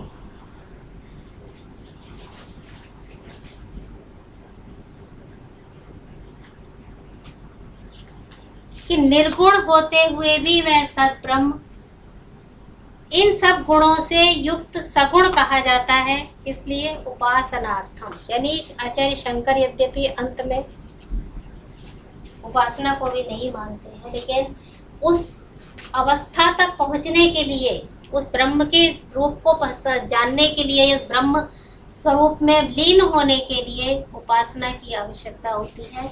इसलिए सगुण ब्रह्म की उपासना जो है की जाती है, सगुण ब्रह्म को स्वीकार किया जाता है। अब एक बात आई थी कि नाम रूप उपाधि विवर्जितम, वो उपाधि क्या है? उपाधि को माया, अविद्या या अज्ञान तीनों शब्दों के द्वारा कहा गया। आचार्य शंकर ने इन तीनों में कोई भेद नहीं किया। वो माया, अविद्या और अज्ञान तीनों का एक ही अर्थ में प्रयोग करते हैं, लेकिन पश्चातवर्ती जो वेदांती हुए हैं, अद्वैत वेदांती, उन्होंने इनमें भेद किया, उन्होंने अंतर माना है। और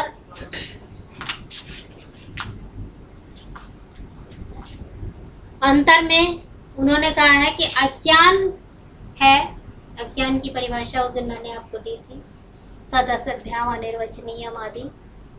अज्ञान है, उसका स्वरूप तो ठीक है, लेकिन जब ये अज्ञान व्यष्टि उपाधि से युक्त होता है तब ये अविद्या कहलाता है, और जब ये समष्टि उपाधि से युक्त होता है तो ये माया कहलाता है। ये उन्होंने अंतर पश्चातवर्ती अद्वैत वेदांती में किया। ये दो प्रकार की उपाधियां बताई उन्होंने। एक व्यष्टि माने जो एक को, व्यक्तिगत को उपहित करती है, और समष्टि जो समग्र को उपहित करती है। उदाहरण जो उसने दिया था वन और वृक्ष का, कि जैसे वन से अवच्छिन्न आकाश और वृक्ष से अवच्छिन्न आकाश। वृक्ष जो है वो इतने से स्थान को घेरता है, तो आकाश जो है वो इतना सा है। वन जो है वो बहुत बड़े स्थान को उससे अवच्छिन्न है, उससे घिरा हुआ है, तो वो समग्र से घिरा हुआ है, तो वो माया है।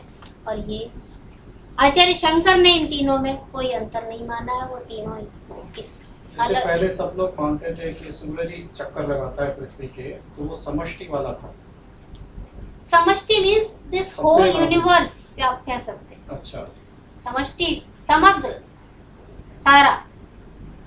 It's not global, it is then universal. हाँ, यूनिवर्सल। नॉट यूनिवर्सल, ये छोटा सा भी एक ग्रुप है हमारा। यहाँ भी व्यष्टि और हाँ, यहाँ भी समझ व्यष्टि व्यष्टि से ही शुरू कर सकते हैं। ये एक शरीर है, शरीर में भी ये हाथ है, इसमें भी व्यष्टि समष्टि है, फिर इसमें व्यष्टि समष्टि है, फिर दो में, फिर चार में। जैसे हम यहाँ पर अब दो चार जितने अलग अलग, हम सबकी अपनी अपनी अलग अलग एंटिटी है, वो तो व्यष्टि सब है। जो है वो अलग अलग व्यष्टि है, लेकिन सब मिलकर क्या कहलाते हैं? एक क्लास, एक कक्षा। एक ग्रुप, दैट इज समष्टि, एक कलेक्शन। वो समष्टि है। तो जब आप एक के बारे में बात करते हैं कि एक का अज्ञान है तो व्यष्टि है, सबके अंदर अज्ञान है, तो कहते हैं जब व्यष्टि है तो कहते हैं सभी जीव अज्ञानी है। यहाँ पर उन्होंने कहा कि यहाँ हम बहुवचन का प्रयोग करते हैं, अज्ञानी है। यहाँ पर सबके अंदर एक ही अज्ञान, वो एक है, सबको उस अज्ञान ने जो है वो आवृत किया हुआ है, या आप सबके अंदर वो विद्यमान है। तो ये अज्ञान की या अविद्या की जो उपाधि है, या जो माया की उपाधि है, इससे जब ये समष्टि उपाधि से युक्त जब चेतन होता है तो वो ईश्वर कहलाता है। ये केवल मेरे को आपको समझाना था कि माया अज्ञान की समष्टि उपाधि से शब्द आप लिख लीजिए, अज्ञान की समष्टि उपाधि से उपहित चैतन्य ईश्वर कहलाता है। चेतन ही है वो, और व्यष्टि उपाधि से उपहित चैतन्य जीव। दोनों में चेतन है, दोनों ही चेतन है। और जो ईश्वर में, फिर ईश्वर जब वो होता है तो उसमें सर्वज्ञत्व, सर्वनियंत्रित्व, ऐसा सबका नियंता है, सर्वज्ञ है, अंतर्यामी है, जगत कारण है। ये सारी विशेषताएं उसके अंदर, ये सारी विशेषताएं ईश्वर की। तो जो इस जगत का जो कारण है, अंत में जो जहाँ तक हम इस बात पर आते हैं, वो ईश्वर कहा जाता है। और ईश्वर क्या है? वही चेतन ब्रह्म या आत्मा है, लेकिन वो उपाधि से युक्त है। जो निर्गुण ब्रह्म है, जो निर्गुण चेतन है, वो इस संसार का कारण नहीं। इस संसार का कारण वो ईश्वर है, जब वो इस सगुण उपाधि से युक्त होता है, तब वो इस सृष्टि की जगत कारण तब कहा जाता है।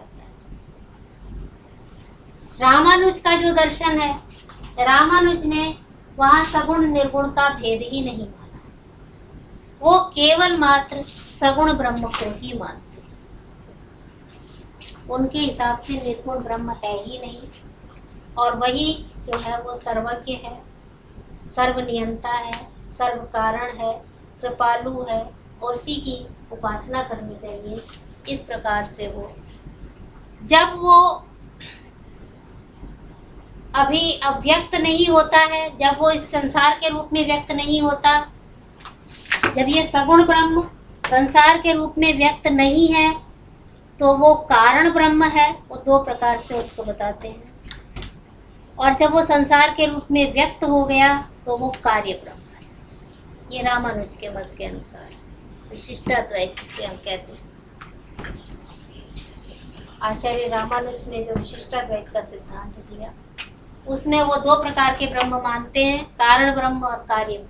तो कारण ब्रह्म जो अभिव्यक्ति होने से, संसार में अभिव्यक्ति होने से पहले वो कारण रूप में विद्यमान है, अव्यक्त है, और जब वो संसार के रूप में व्यक्त हो गया, तो वो कार्य परिवर्तित होता है, या कार्य रूप में उसको कार्य ब्रह्म कहा जाता है। परिवर्तित नहीं रहेगी, उसको कार्य ब्रह्म इसको कहा जाता है। लेकिन वो निर्गुण ब्रह्म, निराकार ब्रह्म की मान्यता उनके यहाँ नहीं।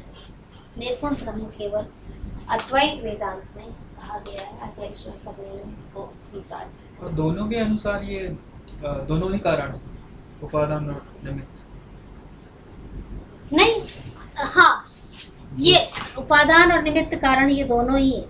दोनों ही है, मतलब ईश्वर ये कारण रूप में है और ये कार्य रूप में है। तो मतलब कारण रूप में वो कारण है, और कार्य रूप में वो जो है वो दोनों, ये ईश्वर सगुण ईश्वर जो है, यही इसका कारण। निमित्त और उपादान, निमित्त और उपादान। इसीलिए तो वो अद्वैत है ना, है तो अद्वैत ही, नॉन विशिष्टाद्वैत है वो विशिष्ट कह दिया उन्होंने। एक के अलावा हाँ, कुछ नहीं है, बस एक ही है, बस तरह तरह से उसका वर्णन, अलग अलग से उसका वर्णन। अब चार, मैंने आपको बताया ना, मैंने कहा चार शब्द हैं, चार तत्व नहीं है ये, चार एक ही तत्व है, तत्व एक ही है वो, लेकिन उसको चार भिन्न रूपों से बताया गया। आत्मा, ब्रह्म, जीव, ईश्वर, एक ही तत्व के अलग अलग रूपों का वर्णन, अलग अलग दृष्टि से, अलग अलग दृष्टि से उसको बताया है। अब जीव का जैसे है, जीव के बारे में आपको बता रही थी मैं, जीव के बारे में आचार्य गौड़पाद ने क्या, उसने उसके जो अभी बताई थी आपको, 4 अवस्थाओं का वर्णन किया है उन्होंने उसकी जीव की। जागृत अवस्था, स्वप्नावस्था, पांडुक्य उपनिषद में आया है स्वप्न, सुषुप्ति और तुरीय। तुरीय शब्द पता है वास्तव में क्या है? इस चतुरीय का संक्षेप है, चतुर्थ। तुरीय मीन्स चतुर्थ। चा कहाँ चला जाता है? Fourth state. जैसे च का ये संक्षेप है। जैसे आप बहुत सारी शब्दों को छोटा नहीं करते थे, आजकल तो साइलेंट शॉर्ट, हो जाते हैं ना। आजकल तो बहुत सारे छोटे शब्दों का जमाना है आपके। आप जब वो टेक्स्ट करते हैं आप मोबाइल में तो गुड मॉर्निंग का भी आप जीएम कर देते हैं। तो उसी प्रकार से ये जो है, ये चतुरीय जो है, ये इसको हटा गया, ये चतुरीय शब्द का तुरीय रह गया ये केवल। क्या तुर्यातीत भी कोई होती है? नहीं, तुरीयातीत कुछ नहीं है। ये तो अब पंडित अपने जब प्रवचन देते हैं तो उसमें कुछ भी प्रयोग कर सकते हैं, अदरवाइज तुरीयातीत कुछ नहीं है। निसर्गदत्ता महाराज ने तुर्यातीत के बारे में बहुत बात की। क्या कहा? गुणातीत, तुर्यातीत। गुणातीत तो है, गुणातीत मैं मान सकती हूँ। गुणातीत तो वो निर्गुण है जिसमें गुण नहीं है, लेकिन तुरीयातीत जो है ना उसका मैं मतलब नहीं मानती। आगे के स्कॉलर्स ऐसे करते ही रहते हैं, फिर तुरीयातीत के आगे भी एक और कुछ बना और, देंगे हाँ, और उसका कोई अंत ही तुरीयातीत, तो नहीं ये है। इन्फिनिट क्योंकि उन्होंने अपनी ये ओरिजिनल है, अपनी इसके बाद कितना बुद्धिमत्ता भी की ऐड तो कर कुछ सकते सिखानी हैं। होती है ना, ऐसी बात है।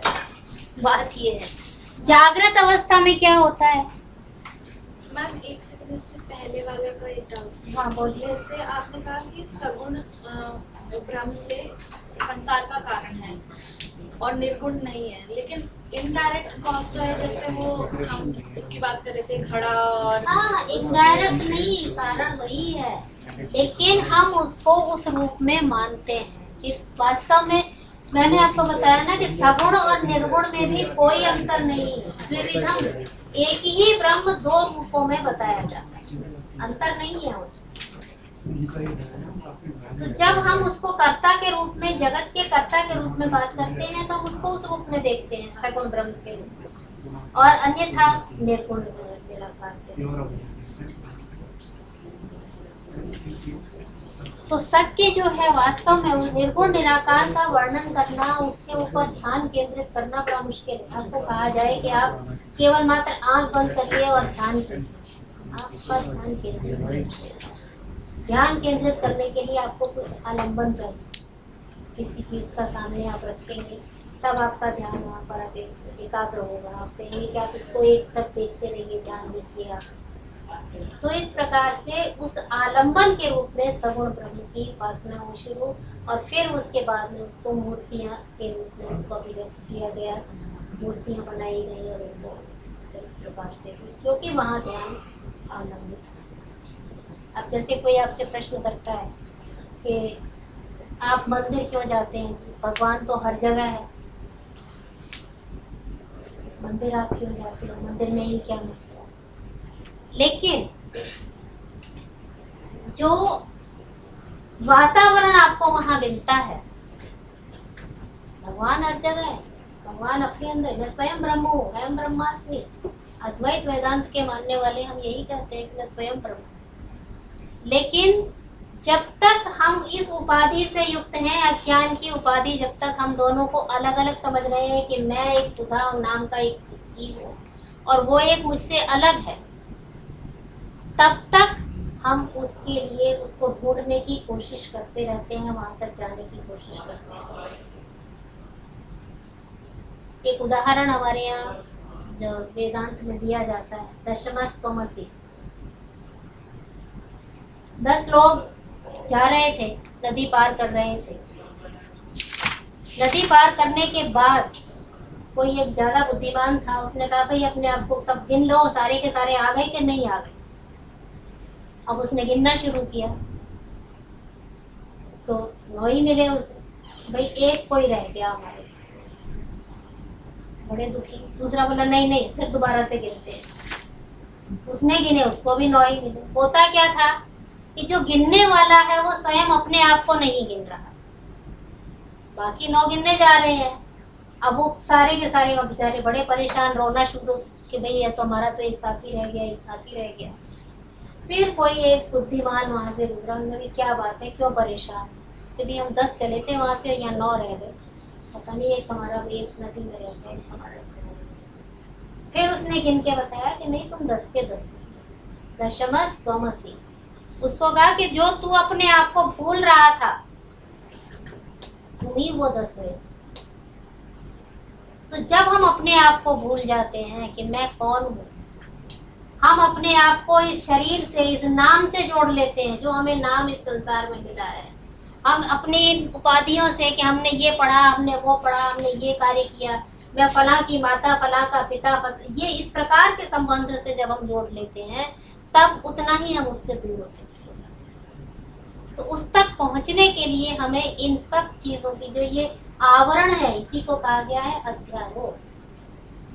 कि ये हम अध्यारोप करते जाते हैं उसके ऊपर, जैसे प्याज के ऊपर छिलके चढ़ाए जाते हैं कि वो चढ़ता जाता है, ज्ञान का आवरण चढ़ता जा रहा है और हम उससे उतना दूर होते जाते हैं।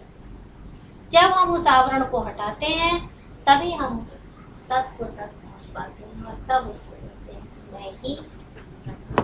यही चीज जो है, ये आवरण को हटाने की क्रिया तत्वमसि आदि वाक्यों के द्वारा आचार्य, उस दिन जो मैंने आपको समझाया था कि तत्वमसि वाक्य के द्वारा आचार्य यही समझाते हैं कि वास्तव में तुम वही हो, लेकिन तुम अपने आप को भिन्न से समझते हो।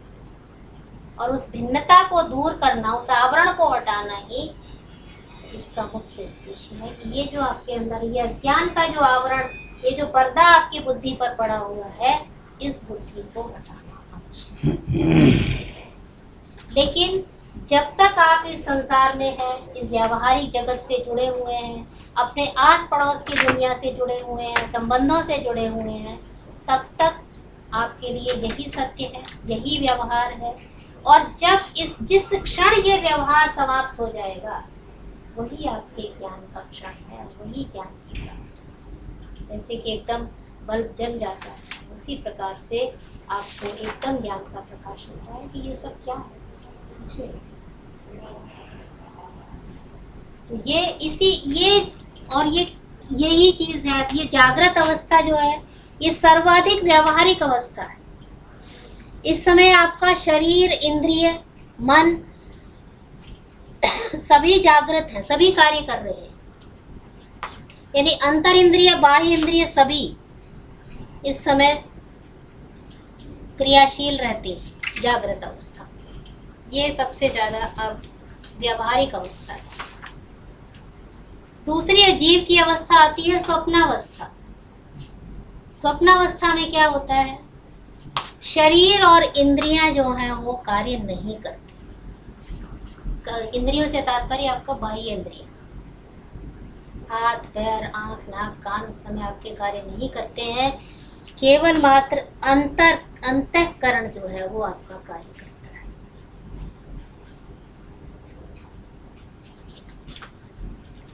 ये जीव की स्वप्नावस्था है।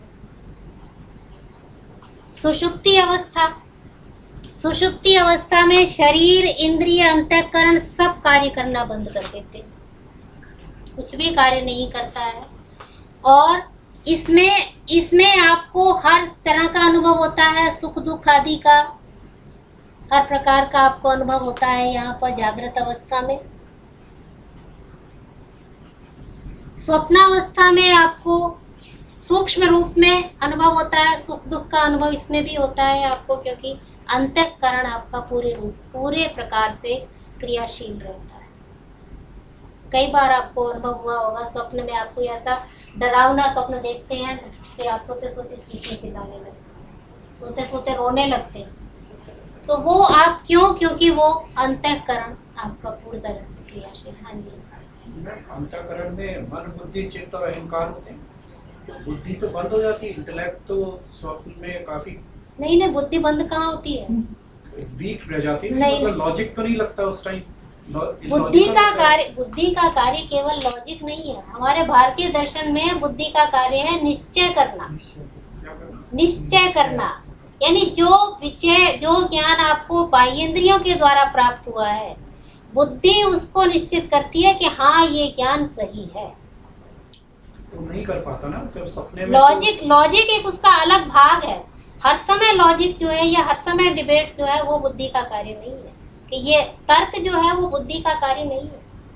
बुद्धि का कार्य है निश्चय करना। निश्चय आत्मिका ही अंतःकरण वृत्ति, स्पष्ट रूप से कहा है कि बुद्धि जो है अध्यवसाय आत्मिका है, निश्चय आत्मिका है। मन जो है वो संकल्प विकल्प करता है, संकल्प विकल्प आत्मिका, ऐसा है या नहीं है, ये मन का कार्य है, वो डावाडोल रहता है। लेकिन बुद्धि जो है वो निश्चय करती है। और सुषुप्ति की अवस्था, इस समय कुछ भी कार्य नहीं कर रहा, न शरीर न इंद्रिय न अंतःकरण, केवल मात्र अज्ञान है उस समय और आनंद का अनुभव होता है।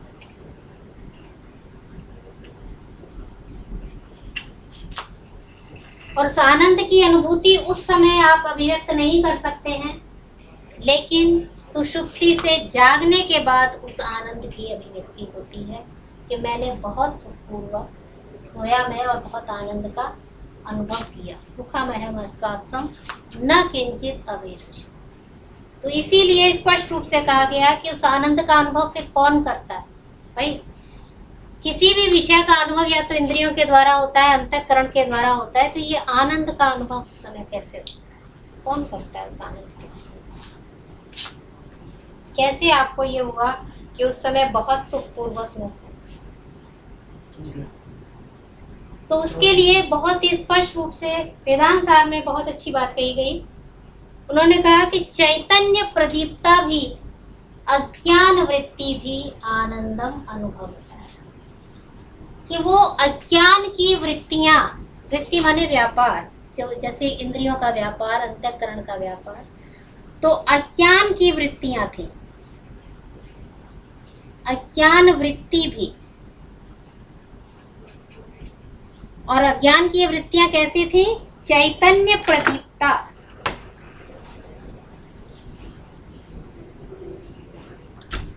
जो भी मैंने बताया कि जैसे दीपक के प्रकाश से जो प्रकाशित है, तो ये चैतन्य से प्रकाशित जो अज्ञान की वृत्तियां हैं वो आनंद का अनुभव करती है, आनंदम अनुभव होता है।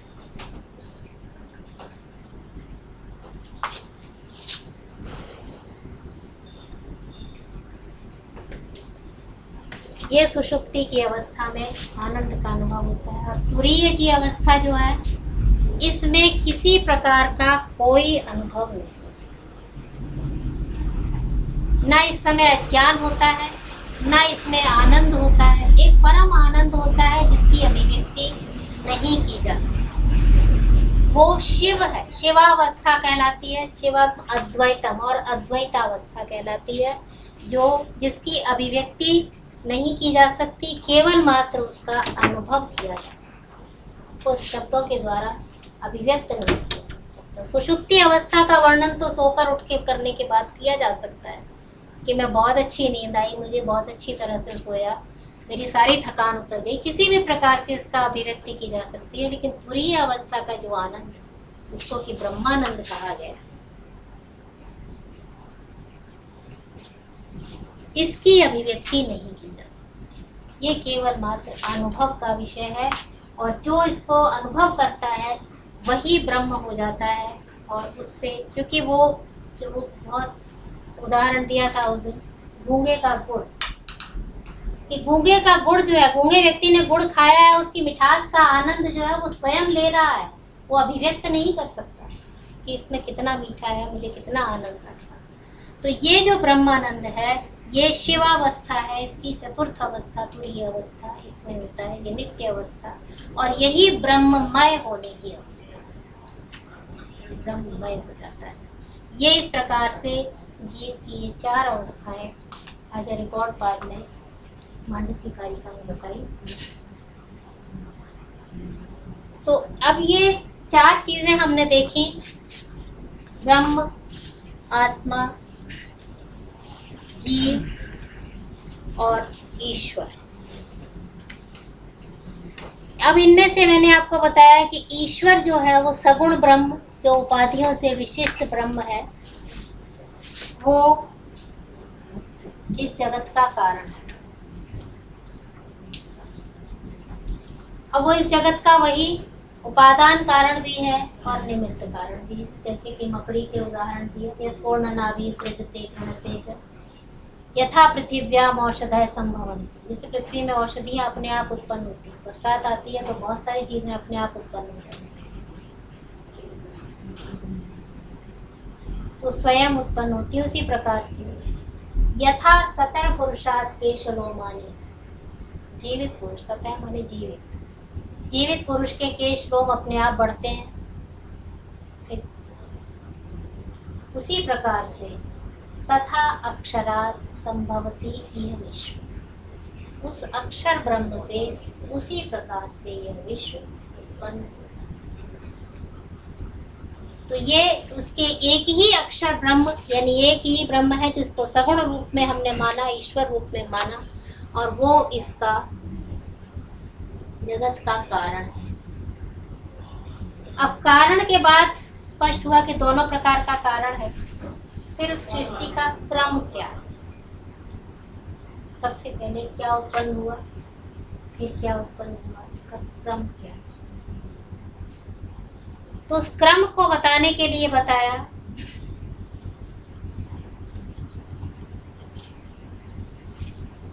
अज्ञान उपहित चैतन्य से, अज्ञान उपहित चैतन्य सगुण ब्रह्म ईश्वर, अज्ञान उपहित चैतन्य से सबसे पहले अज्ञान उपहित चैतन्यात् आकाश है, आकाशात् वायु, वायोरग्नि, अग्नेर आपः,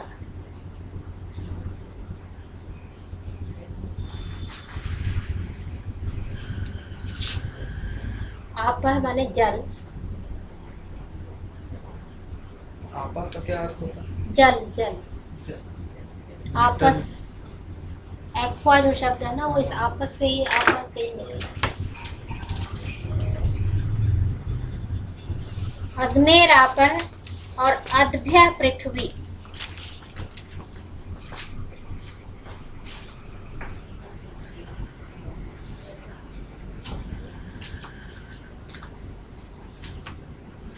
ये पांचों इस क्रम से उत्पन्न होते हैं। अज्ञान उपहित चैतन्य सबसे ऊपर,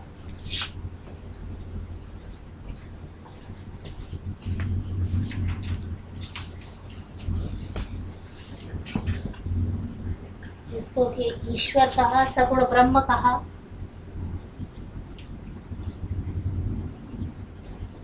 उससे आकाश उत्पन्न हुआ, आकाश से वायु, वायु से अग्नि, अग्नि से जल और जल से पृथ्वी।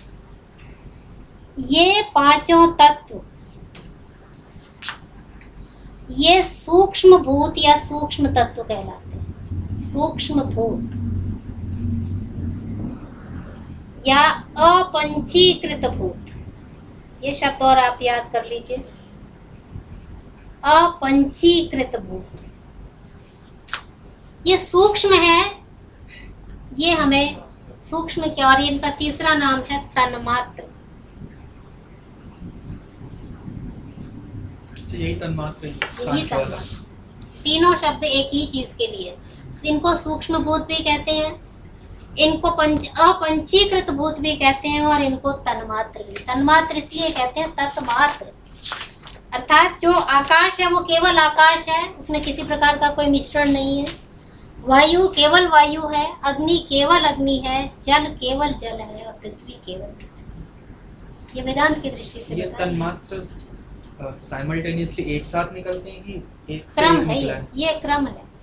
अज्ञान उपहित चैतन्यात् आकाश अच्छा, इसी है, क्रम से आकाशात् वायु, वायु और अग्नि, अग्निरापः अद्भ्य। सांख्य में ये एक साथ उत्पन्न होते हैं, अच्छा, लेकिन वेदांत में ये क्रम है।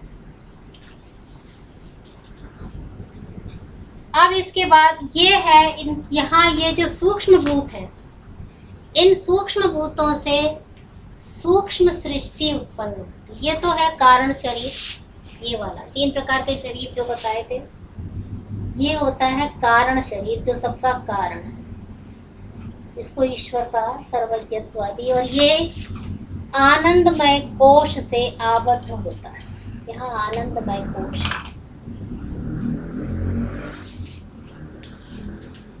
ये वाला जो केवल इतना, ये जो है ये सूक्ष्म है।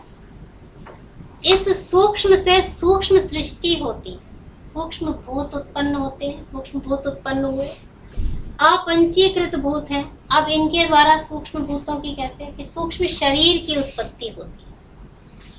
सूक्ष्म शरीर में 17 अवयव गिनाए थे उस दिन आपको, मैंने, याद है किसी को? 5 ज्ञानेंद्रियां, 5 कर्मेंद्रियां, मन, बुद्धि और अहंकार और पंच प्राण। पंच प्राण। तो 7 जो है, इनमें से अब इनकी 17 अवयवों की उत्पत्ति कैसे होती है इनसे? रिपीट कर दो, सबने नहीं सुना है, जोर से बोलो। 17 अवयव में 5 ज्ञानेंद्रियां, 5 कर्मेंद्रियां, 5 प्राण, मन और बुद्धि, ये 17 अवयव सूक्ष्म अवयव कहलाते हैं। ये सूक्ष्म है, और ये सूक्ष्म शरीर बनता है इनसे मिलकर। कई जगह 19 भी कहे गए। 19 तो नहीं, 18 है भैया। 18 वेदा में, सांख्य में 18 माने गए, क्योंकि वहां पर अहंकार भी है, वहां पे अंतःकरण त्रय को उन्होंने। एक और जो था वो नहीं याद आ रहा। सूक्ष्म शरीर में, अब ये सूक्ष्म शरीर में पंच ज्ञानेंद्रियां कैसे उत्पन्न हुई? सबसे पहले जो सूक्ष्म शरीर के 17 अवयव हैं, तो पंच ज्ञानेंद्रियों के लिए कहा उन्होंने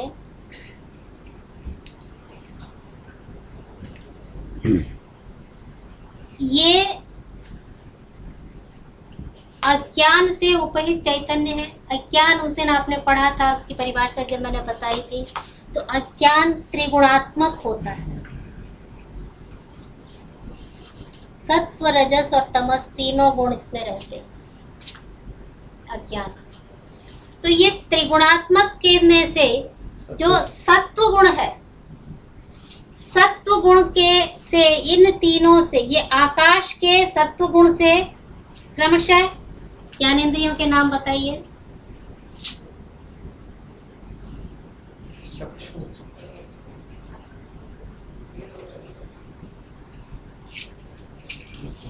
श्रवण, सॉरी, चक्षु नहीं होगी, आकाश का श्रोत्र है।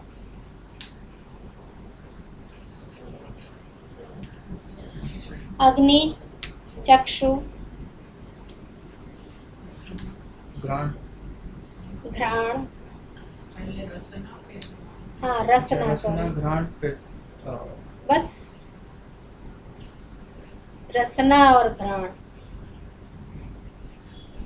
तो ये इन सूक्ष्म तत्व जो है, ये सूक्ष्म भूत जो है, इन सूक्ष्म भूतों के सात्विक अंश से ये ज्ञानेंद्रियां क्रमशः उत्पन्न होती, ठीक है। और इनके रजो अंश, इनके मिले हुए सात्विक अंश से, एक तो है ये पृथक पृथक, आकाश का अलग, पृथ्वी, वायु का अलग, अग्नि, ये पृथक पृथक अंशों से पृथक पृथक 5 ज्ञानेंद्रियां उत्पन्न। लेकिन इन पांचों के मिलितेभ्य, इन पांचों के मिले हुए सात्विक अंश से मन, बुद्धि और अहंकार उत्पन्न होते हैं।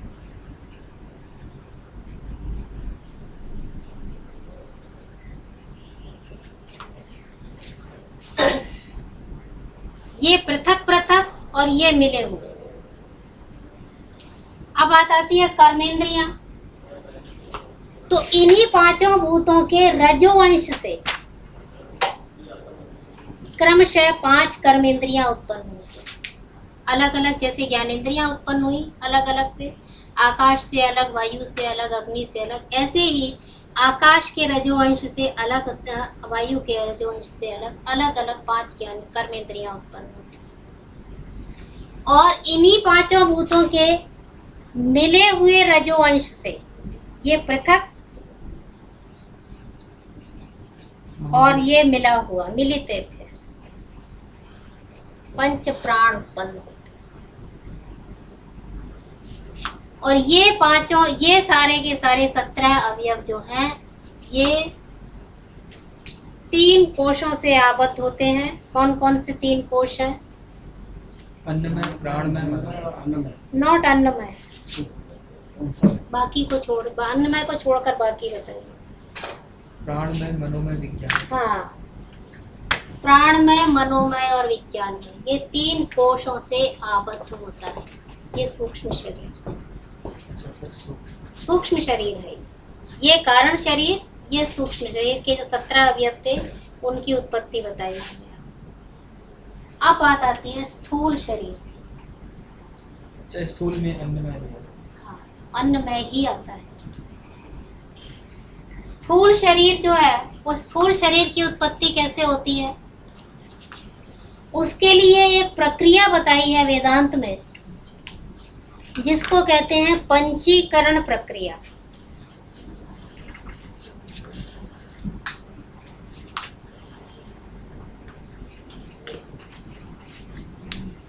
पंचीकरण।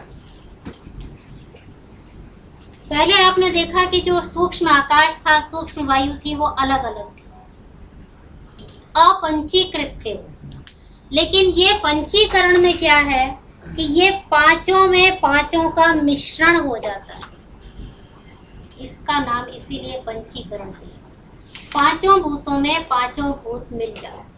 किस क्रम से मिलते हैं? ये पांचों भूतों में पांचों मिल जाते हैं, तो फिर अलग अलग नाम क्यों है उनके?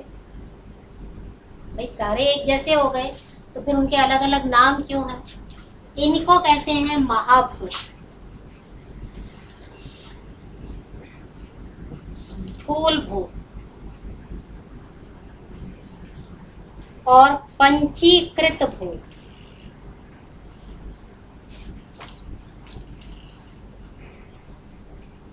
पंचीकरण की प्रक्रिया आपको मैं बता देती हूँ क्या है।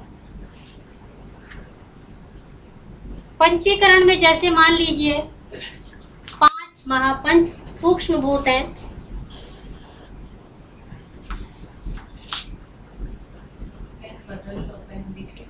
मैं क्या करूँ, जो लिया था वो भी नहीं।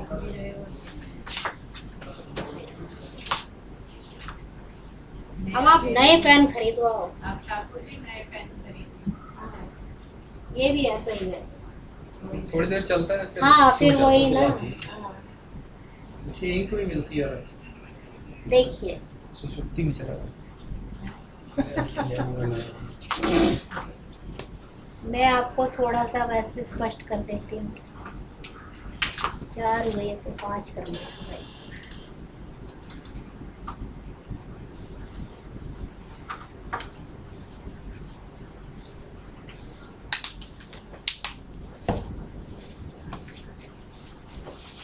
ये 5 है। ये आकाश है, ये वायु है, ये अग्नि है, ये जल है, ये पृथ्वी है। ठीक है। अब इनकी क्या प्रक्रिया है? द्विधा विधाय चैकैकम, कि इनको प्रत्येक को आधा आधा बांट दो, बराबर बराबर। मेरे हाथ से सीधी लाइन नहीं आ रही है, आप समझ लीजिए ये सीधी है। ठीक है। पहले आधा आधा बांट दिया इनको। द्विधा विधाय चैकैकम चतुर्धा प्रथमम पुनः। अब जिसका जो पहला हिस्सा है, इसको फिर 4 भागों में बांट दीजिए।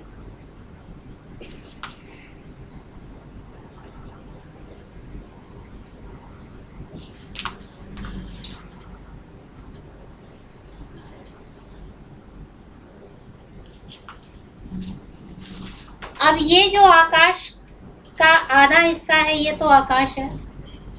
अब ये जो चौथाई हिस्सा हुआ, बल्कि 1/8 जो हिस्सा हुआ इसका, अब इसको क्या करते हैं कि इसका एक हिस्सा उठा के वायु को दे दिया, एक हिस्सा उठा के अग्नि को दे दिया, एक हिस्सा उठा के जल को दे दिया और एक हिस्सा उठा के पृथ्वी को दे दिया। ठीक है। अब ये आधा खाली हो गया, अब इसको कैसे भरेंगे? सिमिलरली इसको बांटेंगे, एक इधर आएगा, इसका एक हिस्सा इधर चला जाएगा, एक इधर जाएगा, एक इधर जाएगा। तो ये पांचों इस प्रकार से एक दूसरे के साथ मिश्रित हो जाएंगे बराबर बराबर। लेकिन इनके नाम क्यों हैं? क्योंकि ये आधा आधा हिस्सा इनका अपना अपना है, मुख्य है। दूसरा तो केवल 1/8 1/8 है, बाकी ये आधा आधा। तो वैशेष्यात् तद्वादस् तद्वाद की विशेषता होने के कारण, मुख्यता होने के कारण इसको आकाश कहते हैं, इसको वायु कहते हैं, इसको जल कहते हैं। ये है पंचीकरण की प्रक्रिया। इस पंचीकरण की प्रक्रिया के बाद स्थूल भूत उत्पन्न होते हैं। ये सूक्ष्म है सारे अभी। इनमें जब ये पंचीकरण होता है, पांचों मिश्रित हो जाते हैं एक दूसरे के साथ, तब ये स्थूल भूत उत्पन्न होते हैं, जिनको हम महाभूत कहते हैं। इन महाभूतों से आगे की सृष्टि उत्पन्न होती है। महान का क्या? महान बहुत बड़ा जिसको कहते हैं महाभूत। स्थूल भूत महा के अर्थ में यहाँ पर, तो स्थूल भूत और महाभूतों से आगे सृष्टि उत्पन्न होती है। वेदांत के अनुसार 14 लोक माने जाते हैं पूरे सृष्टि में। 14 लोकों की उत्पत्ति होती है, 7 ऊपर के लोक और 7 नीचे के लोक।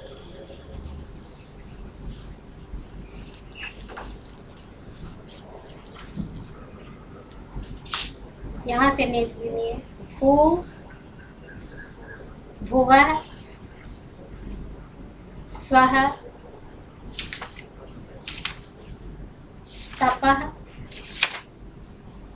जनः और सत्यम। ये 7 ऊपर के लोक हैं। ये भूलोक जो वो है जहाँ हम रह रहे हैं इस समय, ये भूलोक कहलाता है।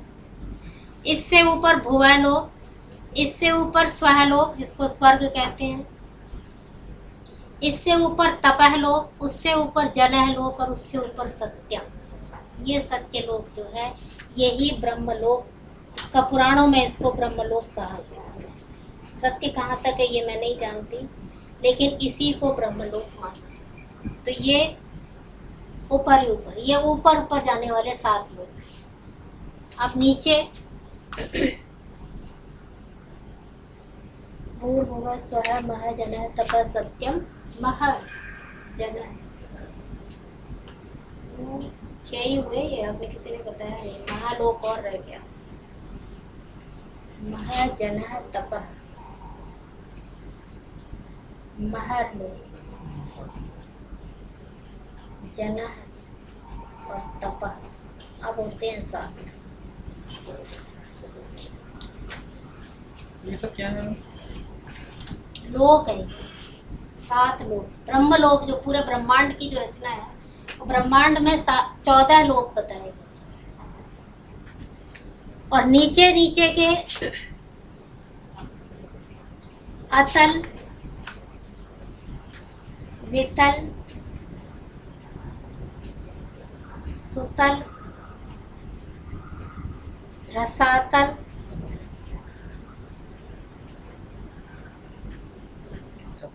तलातल, महातल और पाताल।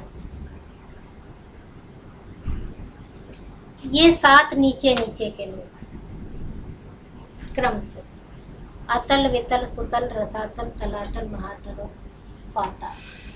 तो इस प्रकार से ये संपूर्ण ब्रह्मांड की रचना, जिसमें 7 ऊपर के लोक और 7 नीचे के लोक हैं, इन 5 महाभूतों से या स्थूल भूतों से होती है। अब इन लोकों में रहने वाले, इन्हीं 5 महाभूतों से इन लोकों में रहने वाले चतुर्विध शरीरों की उत्पत्ति होती है। 4 प्रकार के स्थूल शरीर। परमाणु इसमें अभी कहाँ बनते हैं, किस स्टेज पर? इसमें यहाँ परमाणुओं का उल्लेख नहीं। नहीं मिलता। परमाणु का वेदांत Conception में नहीं है। नहीं है। हाँ। तन्मात्र जो है वही वो उसी को तन्मात्र कह ही सकते आप हैं। परमाणु के जो सूक्ष्म है, जो हाँ। जिनको तन्मात्र वही परमाणु सूक्ष्म का। वही सूक्ष्मतम है ना भौतिक जगत में। इसके बाद चार प्रकार के स्थूल शरीर, जरायुज,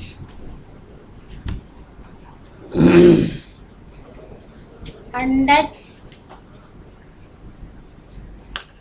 स्वेदज और उद्भिज। ये 4 प्रकार के स्थूल शरीर उत्पन्न होते हैं। जरायुज जो गर्भ से उत्पन्न होते हैं, मनुष्य, पशु इत्यादि जो है। अंडज जो अंडे से उत्पन्न होते हैं। स्वेदज जो स्वेद से कीट मगर जो बहुत ऐसे गंदगी से जो उत्पन्न पसीने इत्यादि से। और उद्भिज जो पृथ्वी से उत्पन्न होते हैं, वृक्ष इत्यादि। भूमि उद्भिज जो भूमि को फोड़कर जो निकलते हैं वो उद्भिज कहलाते हैं। तो ये 4 प्रकार के स्थूल शरीर भी इन्हीं 5 स्थूल भूतों से उत्पन्न होते हैं। और इन चारों प्रकार के शरीरों के जो धारक प्राणी हैं, उनके जीवन के लिए उचित भोजन और अन्न क्या खाना है, क्या है, उनका जीवन कैसे होगा, तो वो उनका अन्न पान आदि जो है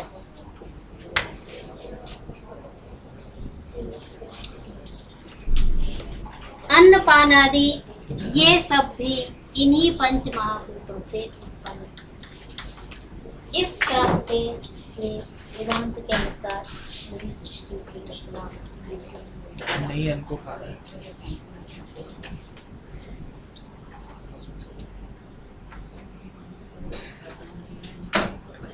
तो ये आज केवल मात्र सृष्टि के बारे में थोड़ा सा आपको एक सृष्टि हो गई, बताया है।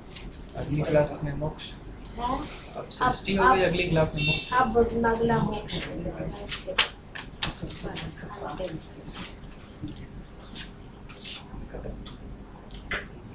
कोई प्रश्न अगर किसी के मन में है तो अभी आप पूछ सकते हैं।